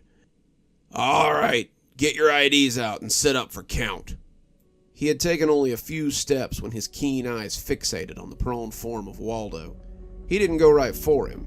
That would have seemed too personal and would have made him look like he was looking for trouble. Instead, he made his way along, checking IDs and checking off names until he finally came to the bunk he wanted. He stood at the foot of the bed and tapped his foot against the leg of the bed. "Wargree, inmate Wargree, sit up for count and present your ID." He appeared calm, but Waldo wouldn't be the first inmate that Darrow had put his hands on or that he'd pushed out of bed. Darrow was always spoiling for a fight. It was why they wouldn't let him work confinement anymore, and he had been forced to find his sport elsewhere. He'd been put in E-dorm because they felt that he couldn't stir up too much trouble in here, but whoever had decided that was a fool. Darrow stirred up trouble wherever he was. It was in his nature. Waldo continued to shiver beneath his blankets, ignoring Darrow for all intents and purposes. Darrow smiled, but it was like a wolf smiling at a lamb. "Last chance, Wargree. Sit up and present your ID, or shit's about to get real bad for you." Waldo coughed, and it sounded like a handful of gravel hitting the ground. I tried to look, but I couldn't see what exactly he had coughed up. Whatever it was, it had escaped Darrow's notice. He was looking forward to a fight, and he didn't care who it was with. He pulled back the covers, and I could see that Waldo was still wearing the same dusty prison clothes he'd had on in the yard. He'd just laid over, it seemed, and he didn't even realize that Darrow was talking to him. When Darrow reached down and took him by the shoulders, he lifted him up into a sitting position. Waldo looked dazed as he blinked his eyes at the guard. "You deaf, Orgry? It's count time, and I know that you..." His voice was harsh, but it turned into a disgusted yelp as Waldo vomited up a cluster of squirming ants on him. They were the same ones he'd been eating, and as they came up from his guts, they sank their pincers into Darrow's arm. Darrow shouted as he swiped at him, trying to clear them off him, but his efforts were useless. For every one he knocked off, about 5 more clamped down and dangled from his skin like tumors. Darrow reeled back from Waldo, screaming as the ants bit him. His radio crackled as someone from the booth noticed him. I heard emergency traffic being called and rushed over to Waldo to see if I could help him. Waldo was leaning against his bunk across from him. The ants were coming out of him in a red cluster now. They looked like blood as they hit the floor, thick clots of pulsating red that slid up his leg and back towards his mouth, even as he vomited them onto the floor. I took him by the shoulders and turned him to look at me, and it took everything I had not to drop him again. His front was covered in ants, a squirming line of them already crawling up and back into his mouth. His face had this dumb look of surprise on it, but when his eyes met mine, I stumbled away and fell back over the bunk. My ass hit the floor then, and I scrambled away as I tried to get away from this ant terror. His eyes had become the same multi-spectrum segments the Queen's had been, and I pushed myself under the nearest bunk as I tried to escape him. When the other guards came through the door, they forced him to the ground in a storm of bodies, and it was almost a mercy not to have to look at him anymore. At least, until they all started screaming. Waldo emerged from the stack on all fours, as 4 guards slapped at themselves and rolled away from him. Waldo was more ant than human now, and those odd eyes were the only thing visible amidst the squirming mass of bugs that covered him.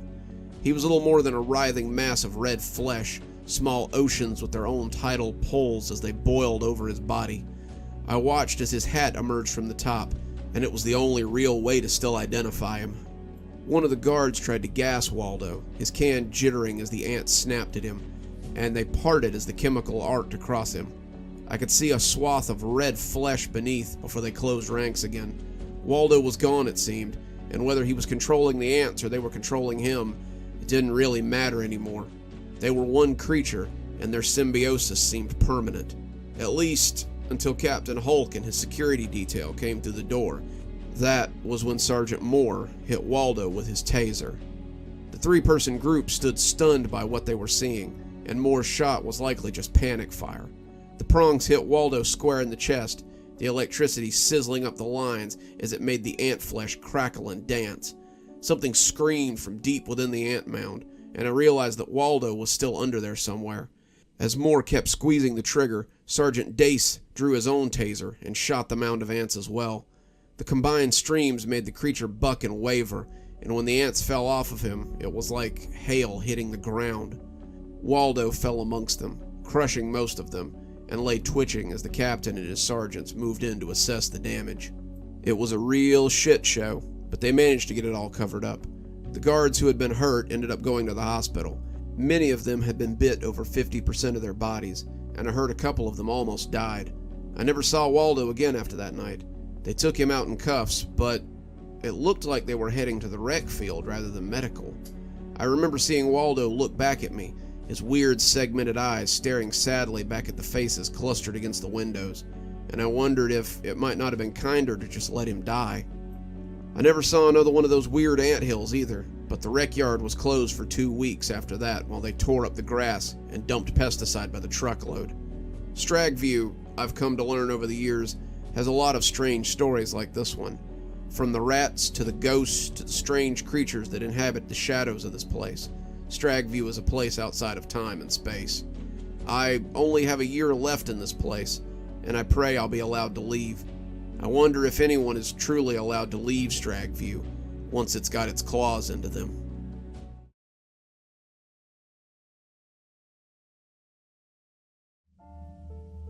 They tell you not to get too friendly with the inmates. Statistically, 45% of prison staff will have an unwise encounter with an inmate at some point in their career. What this translates to varies from person to person, But in my case, it was a little worse than most.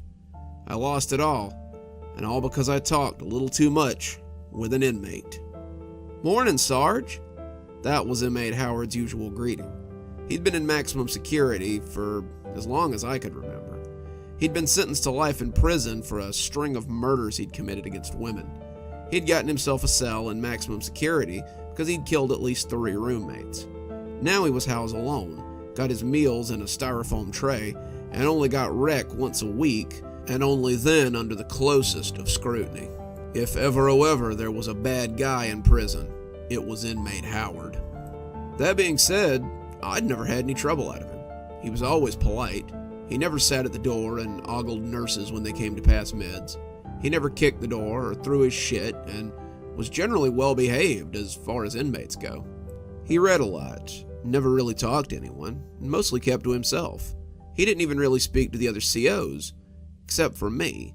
I was the only one that had more to say to him than shut up. His conversations started off light. He was a football fan, and he wanted to know how his team was doing as I passed mail. What sort of movies were in theaters while I handed out lunch? How was I, or how was the health of my family while I pushed around the laundry cart? Standard stuff, conversation starters. Pretty typical of inmates locked in a cell for 23 hours a day. I kept my responses casual at first, 1 or 2 word answers, but after a while, you start getting used to people. Inmates are criminals, they're bad guys, but you see them as often as you see your friends after a while. I was never friends with them, that's never a good idea. You do become relaxed after a while though. You let your guard down. You start to discuss last night's football game with them. You talk about how the new Judge Dredd movies are so much better than the old ones.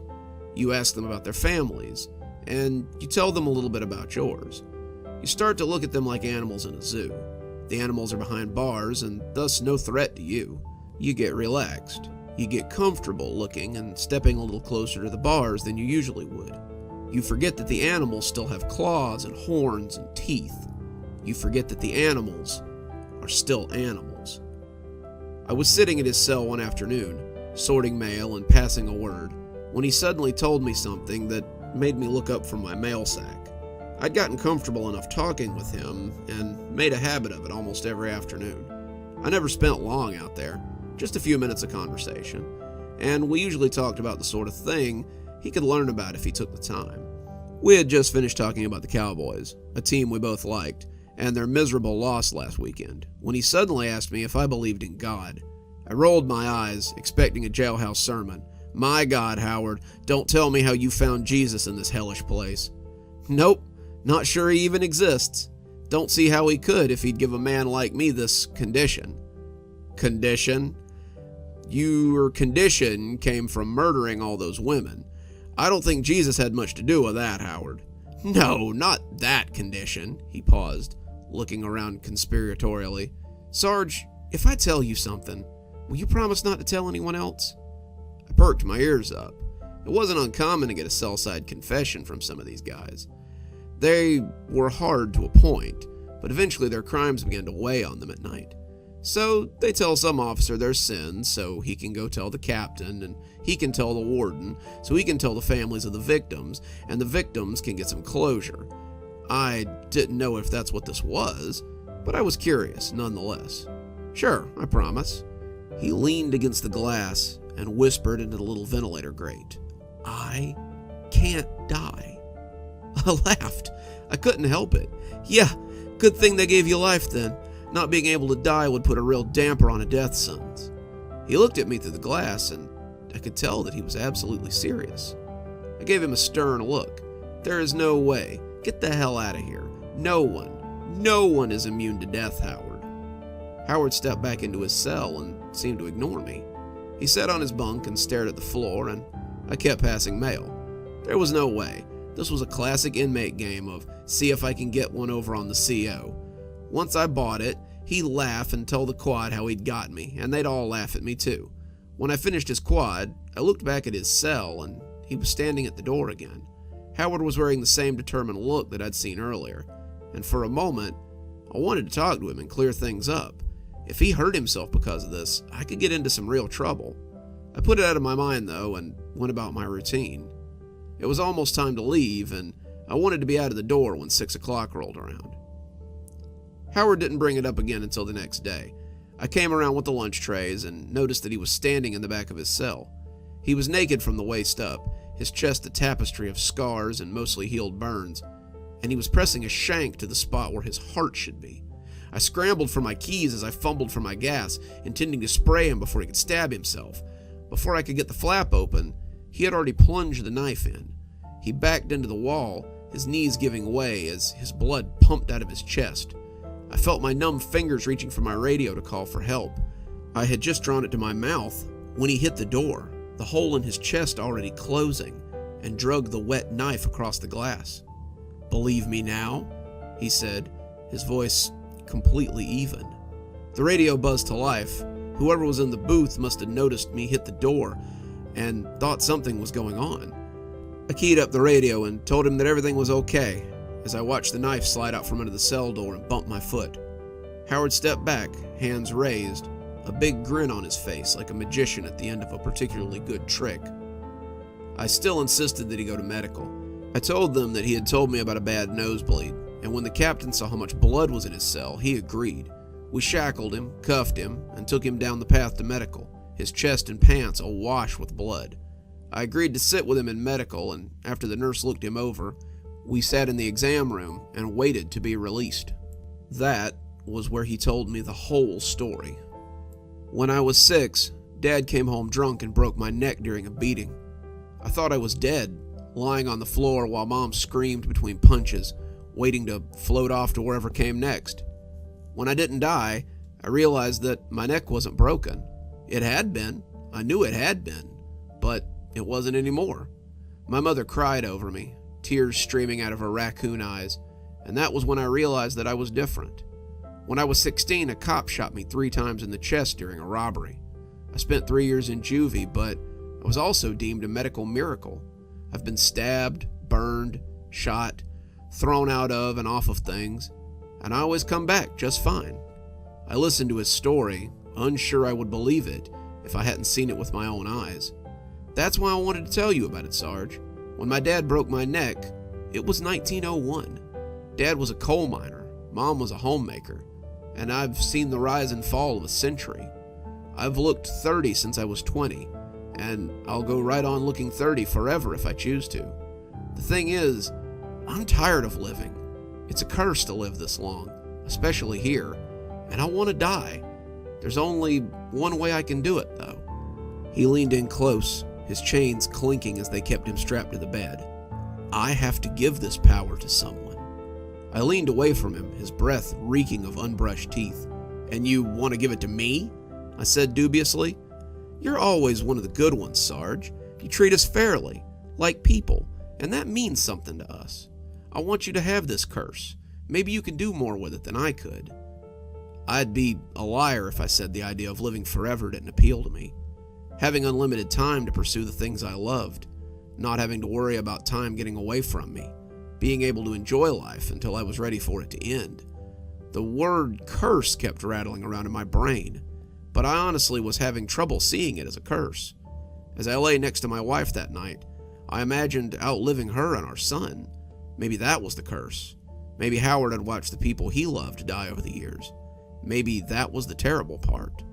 I mulled it over for a week before I finally gave him my answer. We were taking them out for cell cleanup, and as Howard stood there, ankles chained and hands cuffed behind his back, I moved next to him to ask my question. "So, say I wanted to take this power. How do we do it?" He smiled, knowingly. "I've been thinking about it for a while, huh?" "Well, yeah, you have to admit it's a tempting offer." He nodded, but said nothing. "So how does it work?" I asked impatiently. "We shake hands, and you say, 'I take this burden unto myself.'" "That's it?" I asked incredulously. "That's it," he said. He turned to look at me then, and the look in his eyes should have told me all I needed to know. His face was calm, but his eyes were hungry to be rid of this curse. His eyes burned with a secret desire, a desire unknown to anyone who hadn't been trapped in a cage like he had. His whole body seemed to vibrate as he extended his hand. If I hadn't been so eager, no, Greedy is a better word. If I hadn't been so greedy, I would have seen the look and never come close enough to touch him again. Instead, I reached out and shook his hand without a second thought, saying the words exactly as he had said them. I take this burden unto myself. That is when the most intense feeling of vertigo I had ever felt hit me. My vision doubled, tripled, swam like a pool of turbulent water. For a minute that was locked in eternity, I could feel my very being as it was siphoned from me and spat back by a giant lung. I was turned into a tornado, bottled in a jar, and poured over a volcano. I cannot adequately describe what happened, but when I returned to myself, everything had changed. I was slumped against the railing, head spinning, and vomit dripping between the grating of the catwalk. My hands hurt, and my legs seemed sluggish. I could hear voices asking if I was okay, but my tongue didn't want to work properly when I tried to respond. As my vision cleared, I was again struck by an odd sense of vertigo as I saw myself coming up from my knees. I stood up and shook my head, testing my hands and looking over at myself as I leaned against the rail. I tried to reach out, but my hands were stuck behind me. I took a step towards myself, but my legs came up short, and I fell on my face on the metal grating. My nose broke, and I was aware of the second most excruciating pain in my life.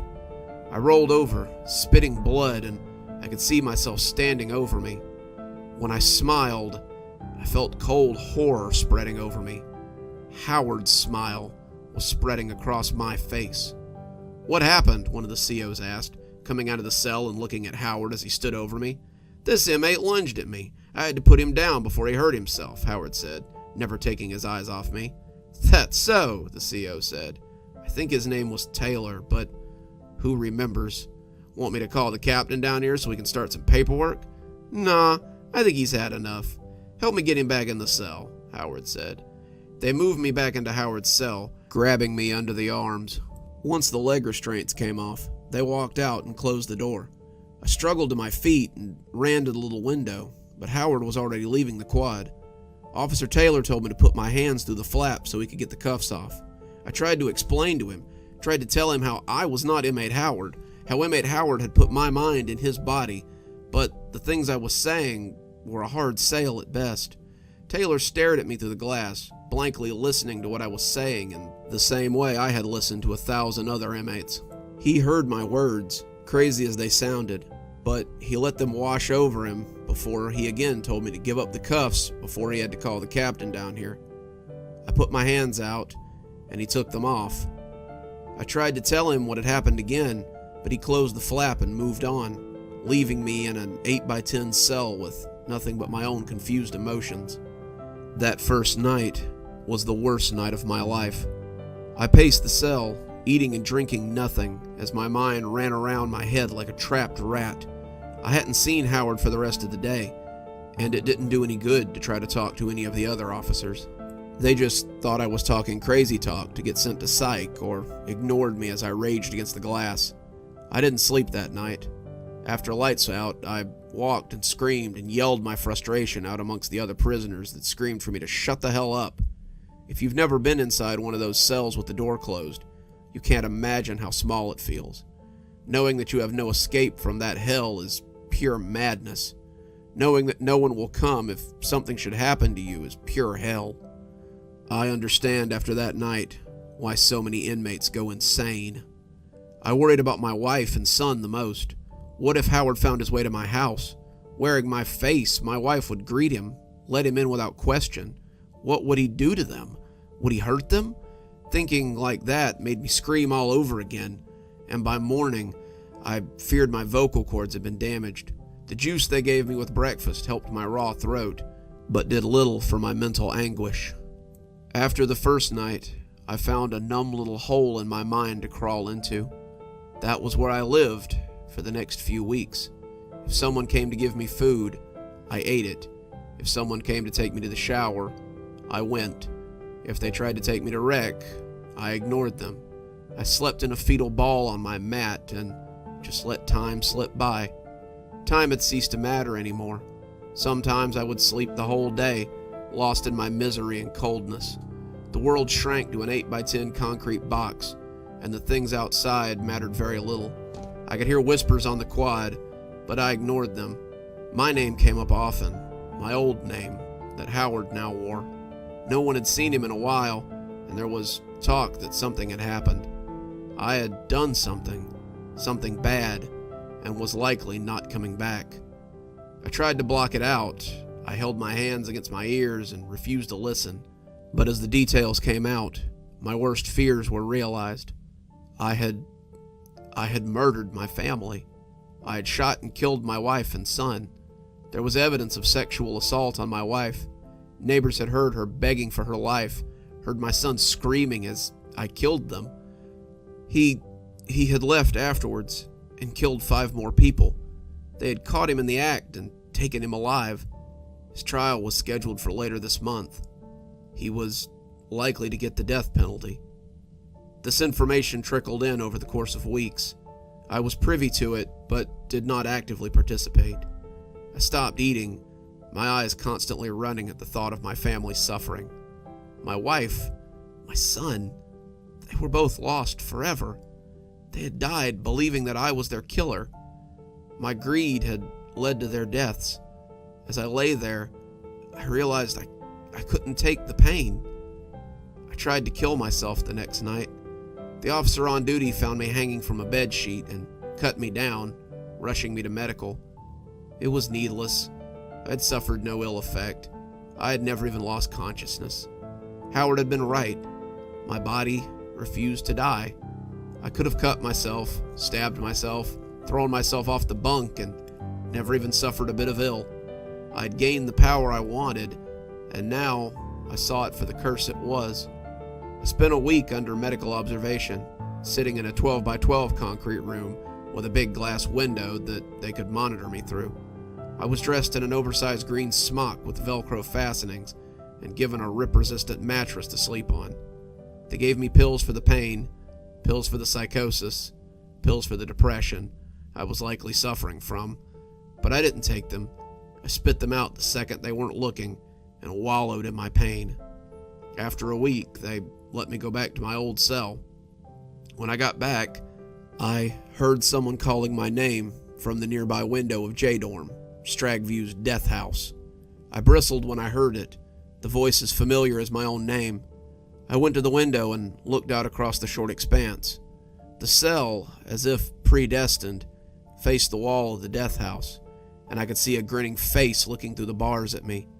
The face was a little ragged, a little haggard, but I would have known it anywhere. I was looking at myself. He spent the rest of his time at the back window, trying to get my attention. I had seen inmates do this when I was an officer, talking to each other through the back window grate, but I lay on the floor and ignored him as he called to me. He tried to goad me, telling me how he'd screwed my wife, how my son had cried when he'd beaten him, how they had both suffered before the end. I just lay there and ignored him. He told me about the gas station he'd turned into an abattoir after that, using my own shotgun to kill 3 customers and a clerk. But I went right on ignoring him.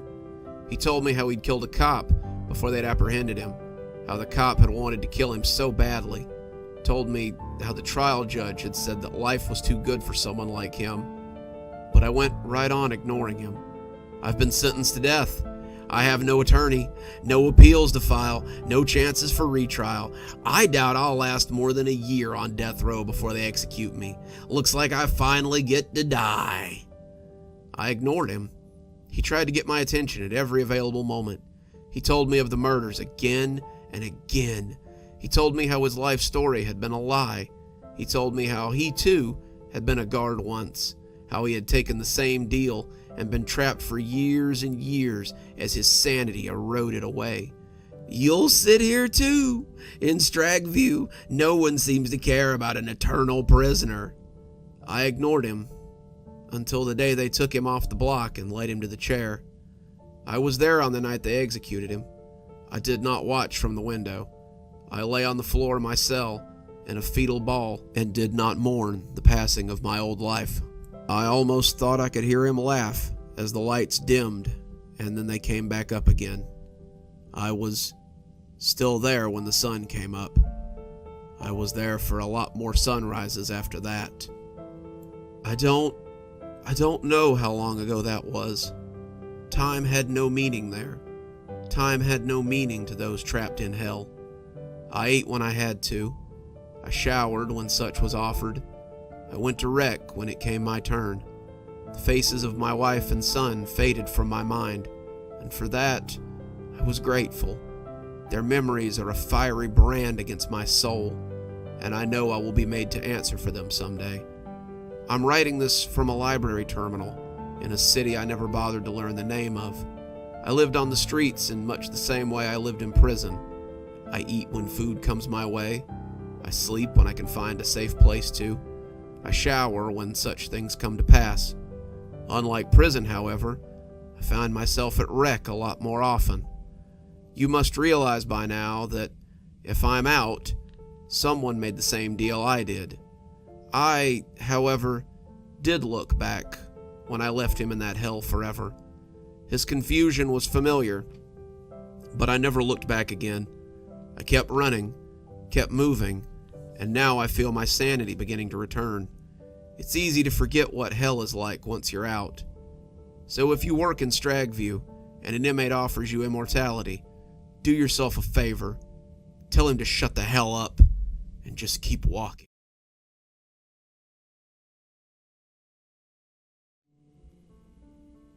Terry's day started with the previous shift dragging inmate Harrison from his cell. The two officers, old pros at this, had him cuffed up and held under each arm, the yard sergeant coming behind as he manfully attempted to hold the inmate's kicking legs. Sergeant Lehman wasn't a small guy, somewhere between a bodybuilder and a sideshow strongman, and even he was having trouble keeping a hold of the struggling inmate. Harrison was 6.5 feet tall, and mostly ankles and elbows. As they pulled him out, he was screaming loud enough to shake the cobwebs in the rafters. "Make it stop! Make it stop! Make it stop talking!"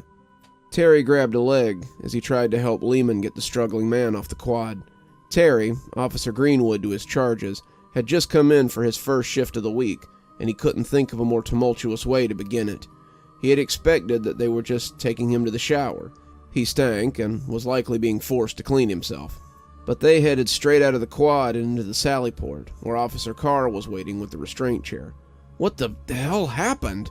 Terry asked, after the 5 of them managed to wrestle the struggling man into the chair and secure the straps. "We don't know. He's been kind of quiet all day, but just as the sun started to go down, he starts screaming and banging and causing a fuss. We had Perry come down here to talk to him, but not even he could get him to settle down." "Really? Perry couldn't get anything out of him? That dude could charm the birdies from the trees." "Nope, couldn't get a word in edgewise.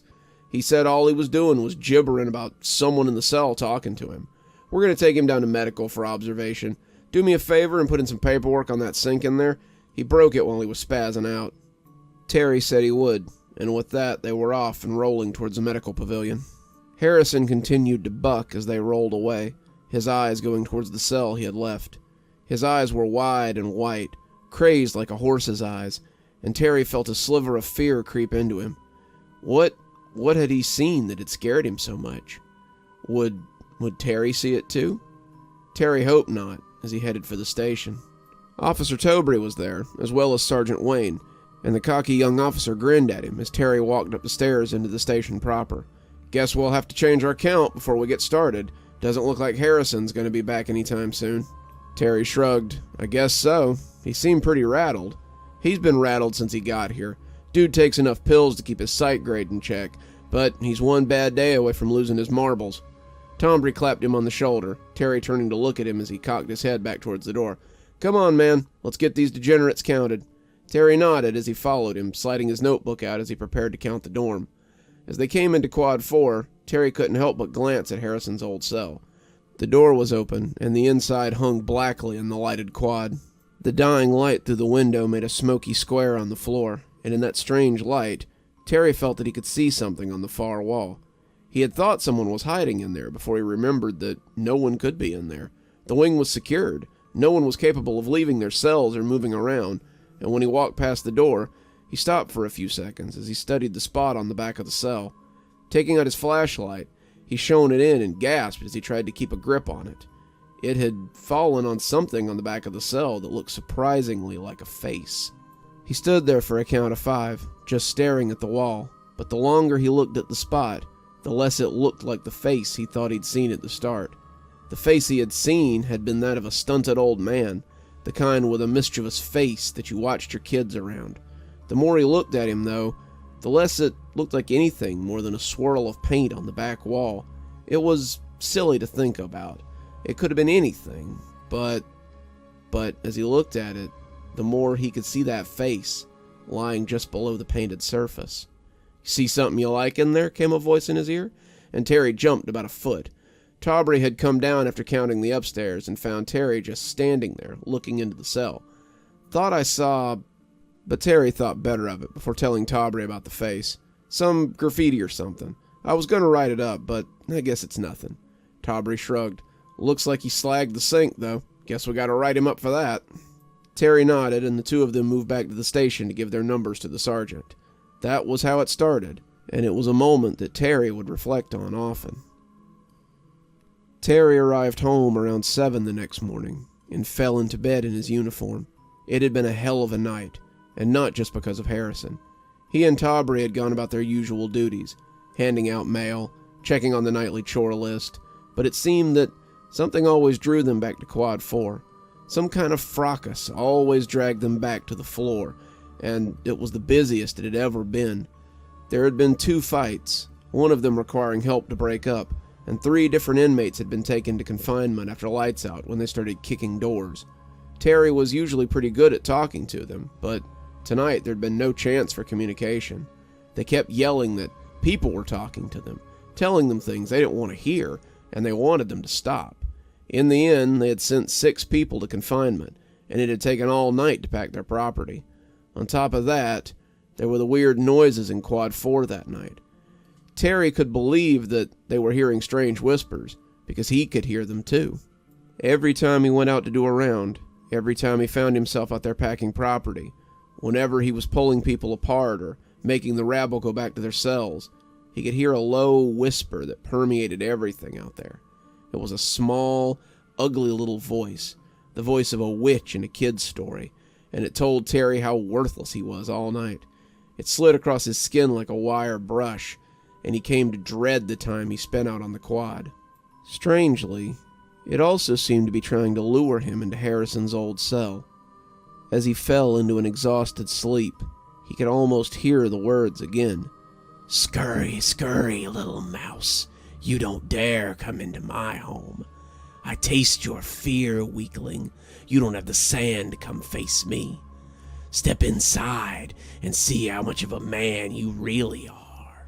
He could see that face again, working its way from the wall, rising from the painted surface as the features began to come out.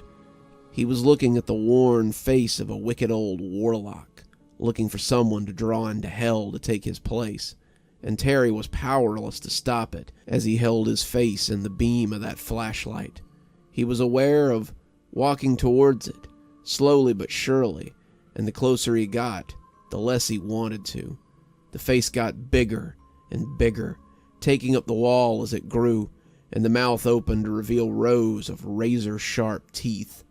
When it opened, the teeth attempting to clamp on him, Terry woke up with a furious start. He didn't sleep well that day, and it showed as he stumbled into F-dorm that night.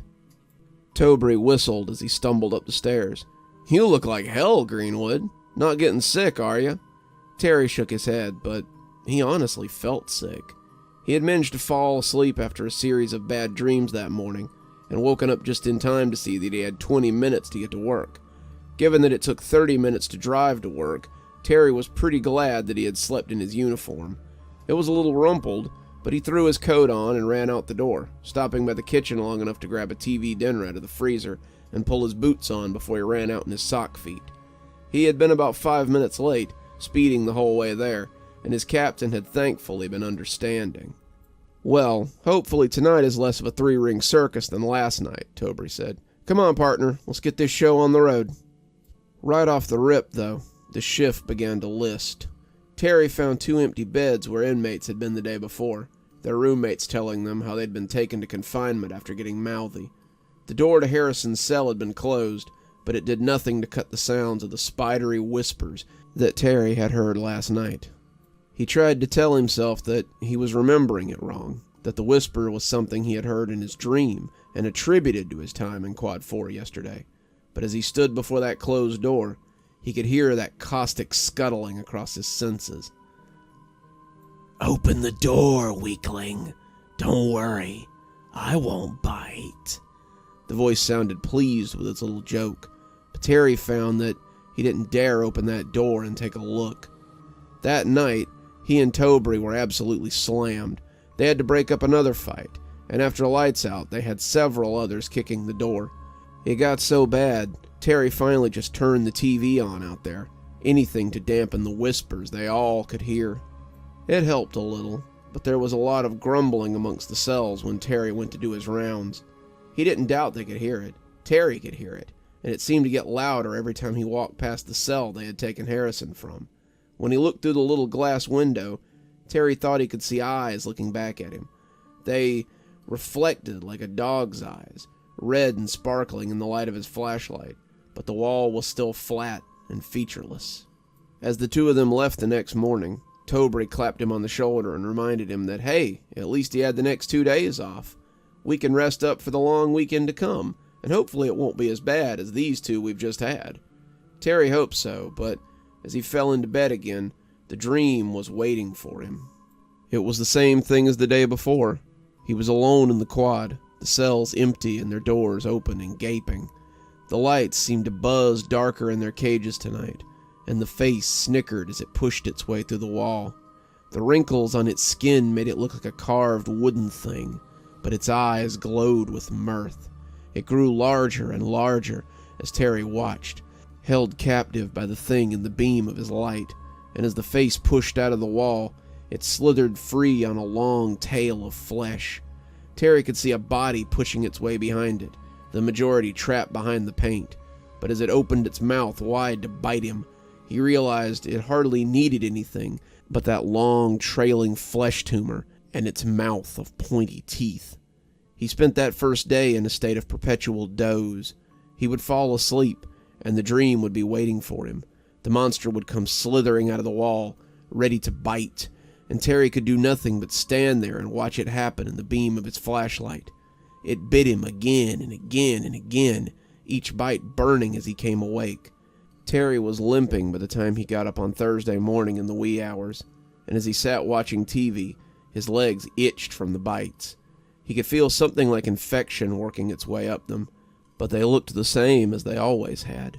He stayed awake most of Thursday, taking cat naps in his recliner, but even then he was constantly falling back into the dream. By Friday, Terry was exhausted, but he couldn't afford to call out. He put on a fresh uniform as he staggered out the door, not sure he had the energy to do much more than shamble to his post and sit down. That was the night that Carter decided to take a hostage, and the creature decided to leave his dreams and enter the real world. Carter had the cell next to Harrison's. He'd been kicking on the second night and should have technically been taken to confinement, but the sergeant over there had said they were out of room and asked Terry to try to work things out without resorting to rehoming him in the box. He had quieted once the TV had come on, but Carter still looked shell-shocked when they let him out of the dorm for breakfast that morning. He had a haunted expression as the two officers conducted their first count, and when his roommate asked Terry if he could swap cells, Terry gave him the same tired line about how this was a prison and not a summer camp, and you didn't get to pick your bunkies. I know that, Sarge, but... The inmate looked back at Carter as the man stared at the wall. He's been acting weird. He whispers to himself at night, and I think he might try to hurt me. If he tries, we'll come and save you. Till then, this is your house, so clean it up, Terry monotoned, before going back to counting. It was an hour later, as Terry tried to stay awake during his paperwork, when the pounding from the quad brought them around. Tombre asked Terry if he'd go check it out, and Terry was thankful for an excuse to walk around until he got to the floor and saw what was going on. Inmate Carter had closed himself and his roommate into the cell and was demanding to speak with the captain. He was holding his roommate in a headlock as he pressed a piece of jagged metal to his throat, threatening to kill him if he didn't get what he wanted. "I want to be out of this quad," he screamed at Terry as he tried to reason with him. "I want to be away from the whispers, I want to sleep without nightmares, and I want to be out of this cell." It was just he and Tombury that night. Sergeant Wayne had called out, and Terry was relaying information to Tombury and telling him to get the captain down here right away. Most of the inmates had already closed themselves in, not wanting to get wrapped up in any part of this, and before Terry quite knew it, he found himself alone on the quad. Their faces were pressed against the glass, watching it all unfold from the safety of their cells, but they were as good as miles away behind those steel doors. Tombury came in over the radio, telling him that the captain was getting a group together to come help. ETA was about 3 minutes, but it turned out they didn't have that long. Carter screamed suddenly, letting his roommate go as he clutched his ears and shouted his fear towards the ceiling. Only one way to make it stop," he gibbered, and then he plunged that piece of metal into his neck. Terry let the radio slip as he ran forward without thinking. He keyed the emergency lock on the rolling cell door, the roommate shooting out into the quad as the door came open. He went screaming for the inner door as Terry came into the cell, and as inmate Carter went to the ground, Terry put a hand on the spurting neck to try to stop the flow of blood. He shouldn't have gone into the cell with an unrestrained inmate. He shouldn't have been elbow deep in blood without gloves. Terry should have waited for medical and backup, but as he pressed against the ugly wound from which the piece of metal grew, his only thought was not watching this man die. Terry was looking into Carter's face, the crazy draining out right along with the blood, when the lights began to flicker inside the cell. The light coming from the window from the pole light in the yard cast them into an eerie glow, but Terry didn't feel fear until the lights in the quad went out as well. He could hear Tombury yelling over the radio he had left out in the quad, the roommate nowhere to be seen, and all Terry could think to do was keep his hands over the gushing wound in Carter's neck. He was shivering, the man convulsing against him as he looked into the murky darkness around him, and then he heard the catch release on the door to the cell next to his. "Give me my prey," came the whispering voice from his dreams as it slithered from that dark womb. Carter whimpered against him, trying to press himself against Terry like a frightened child. This was clearly what had driven him to the edge, and now it was here to get him. The gloopy sound of a legless horror could be heard pulling itself closer to the pair, and as they cowered in the dark, Terry felt certain that this was how he would die. The mouth would open up, just as it had so many times before, and swallow them both up. The team that was on their way would find nothing but an empty quad, and Terry would be just one more mystery for the guards and the inmates of Stragview to speculate on. Terry closed his eyes, bending protectively over Carter as the thing drug itself closer. When he peeked through slitted lids, he could see something like a multi-tentacled slug as it stood in the doorway of the cell. "Give him to me," it screeched, but as the lights came back on, Terry was momentarily blinded by the sudden intrusion. Something hit him in the chest then, and as he fell across the inmate, he heard boots slapping on concrete. Then there were people screaming his name. Carter was jerked away from him as strong hands helped him up, and Terry was being led out of the quad as people spoke to him in voices that sounded alien. He was aware of being in the station, the captain shaking him as he asked him what had happened. He was aware of being in the captain's office next, several people standing far too close as they discussed what was wrong with him. His life happened in little jumps and bumps, and finally, he was in one of the back rooms in medical, staring off into nothing as he tried to stop himself from falling apart. Someone had put a blanket around him, and he was sitting in a stark white room on a bed they usually save for patients in need of care. He thought he was alone, but when someone cleared their throat, he realized that the warden was sitting near the counter, a file folder in his hand and a Cheshire Cat smile on his face. "Well, it seems you've finally come back to us, Officer Greenwood." Terry stared at him, uncomprehending, but seeming to have discovered his voice. What in the hell was that?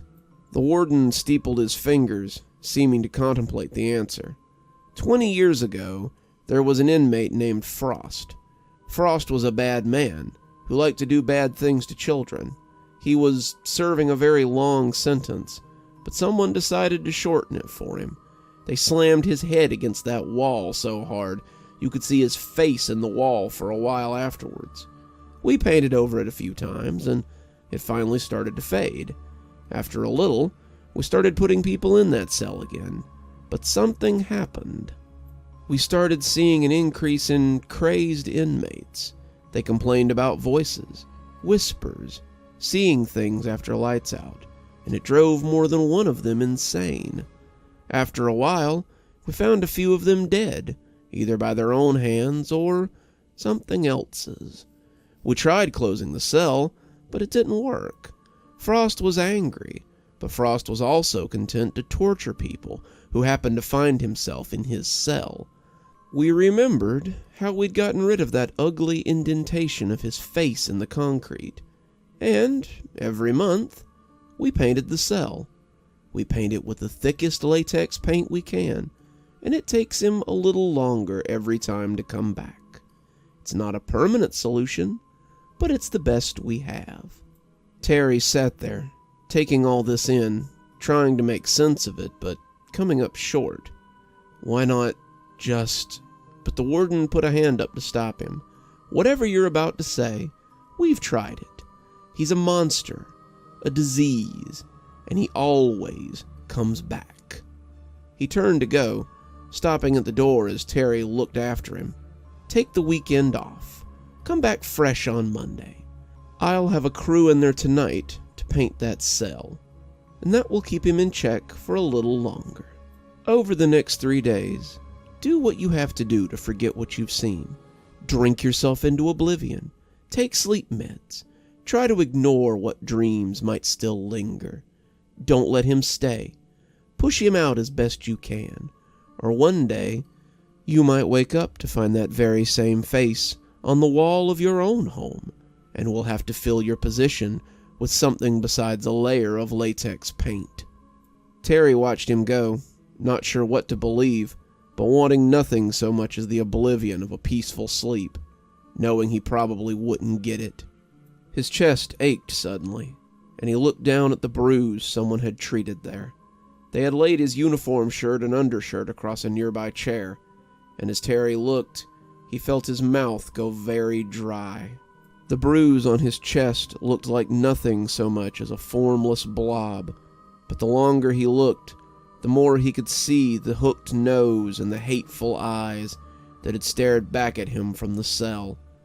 It seemed that Frost might be harder to escape than even the warden had thought, and Terry just knew that as his eyelids tried to slide closed, he would find that gaping mouth waiting for him, and the cell would be his hell for all eternity.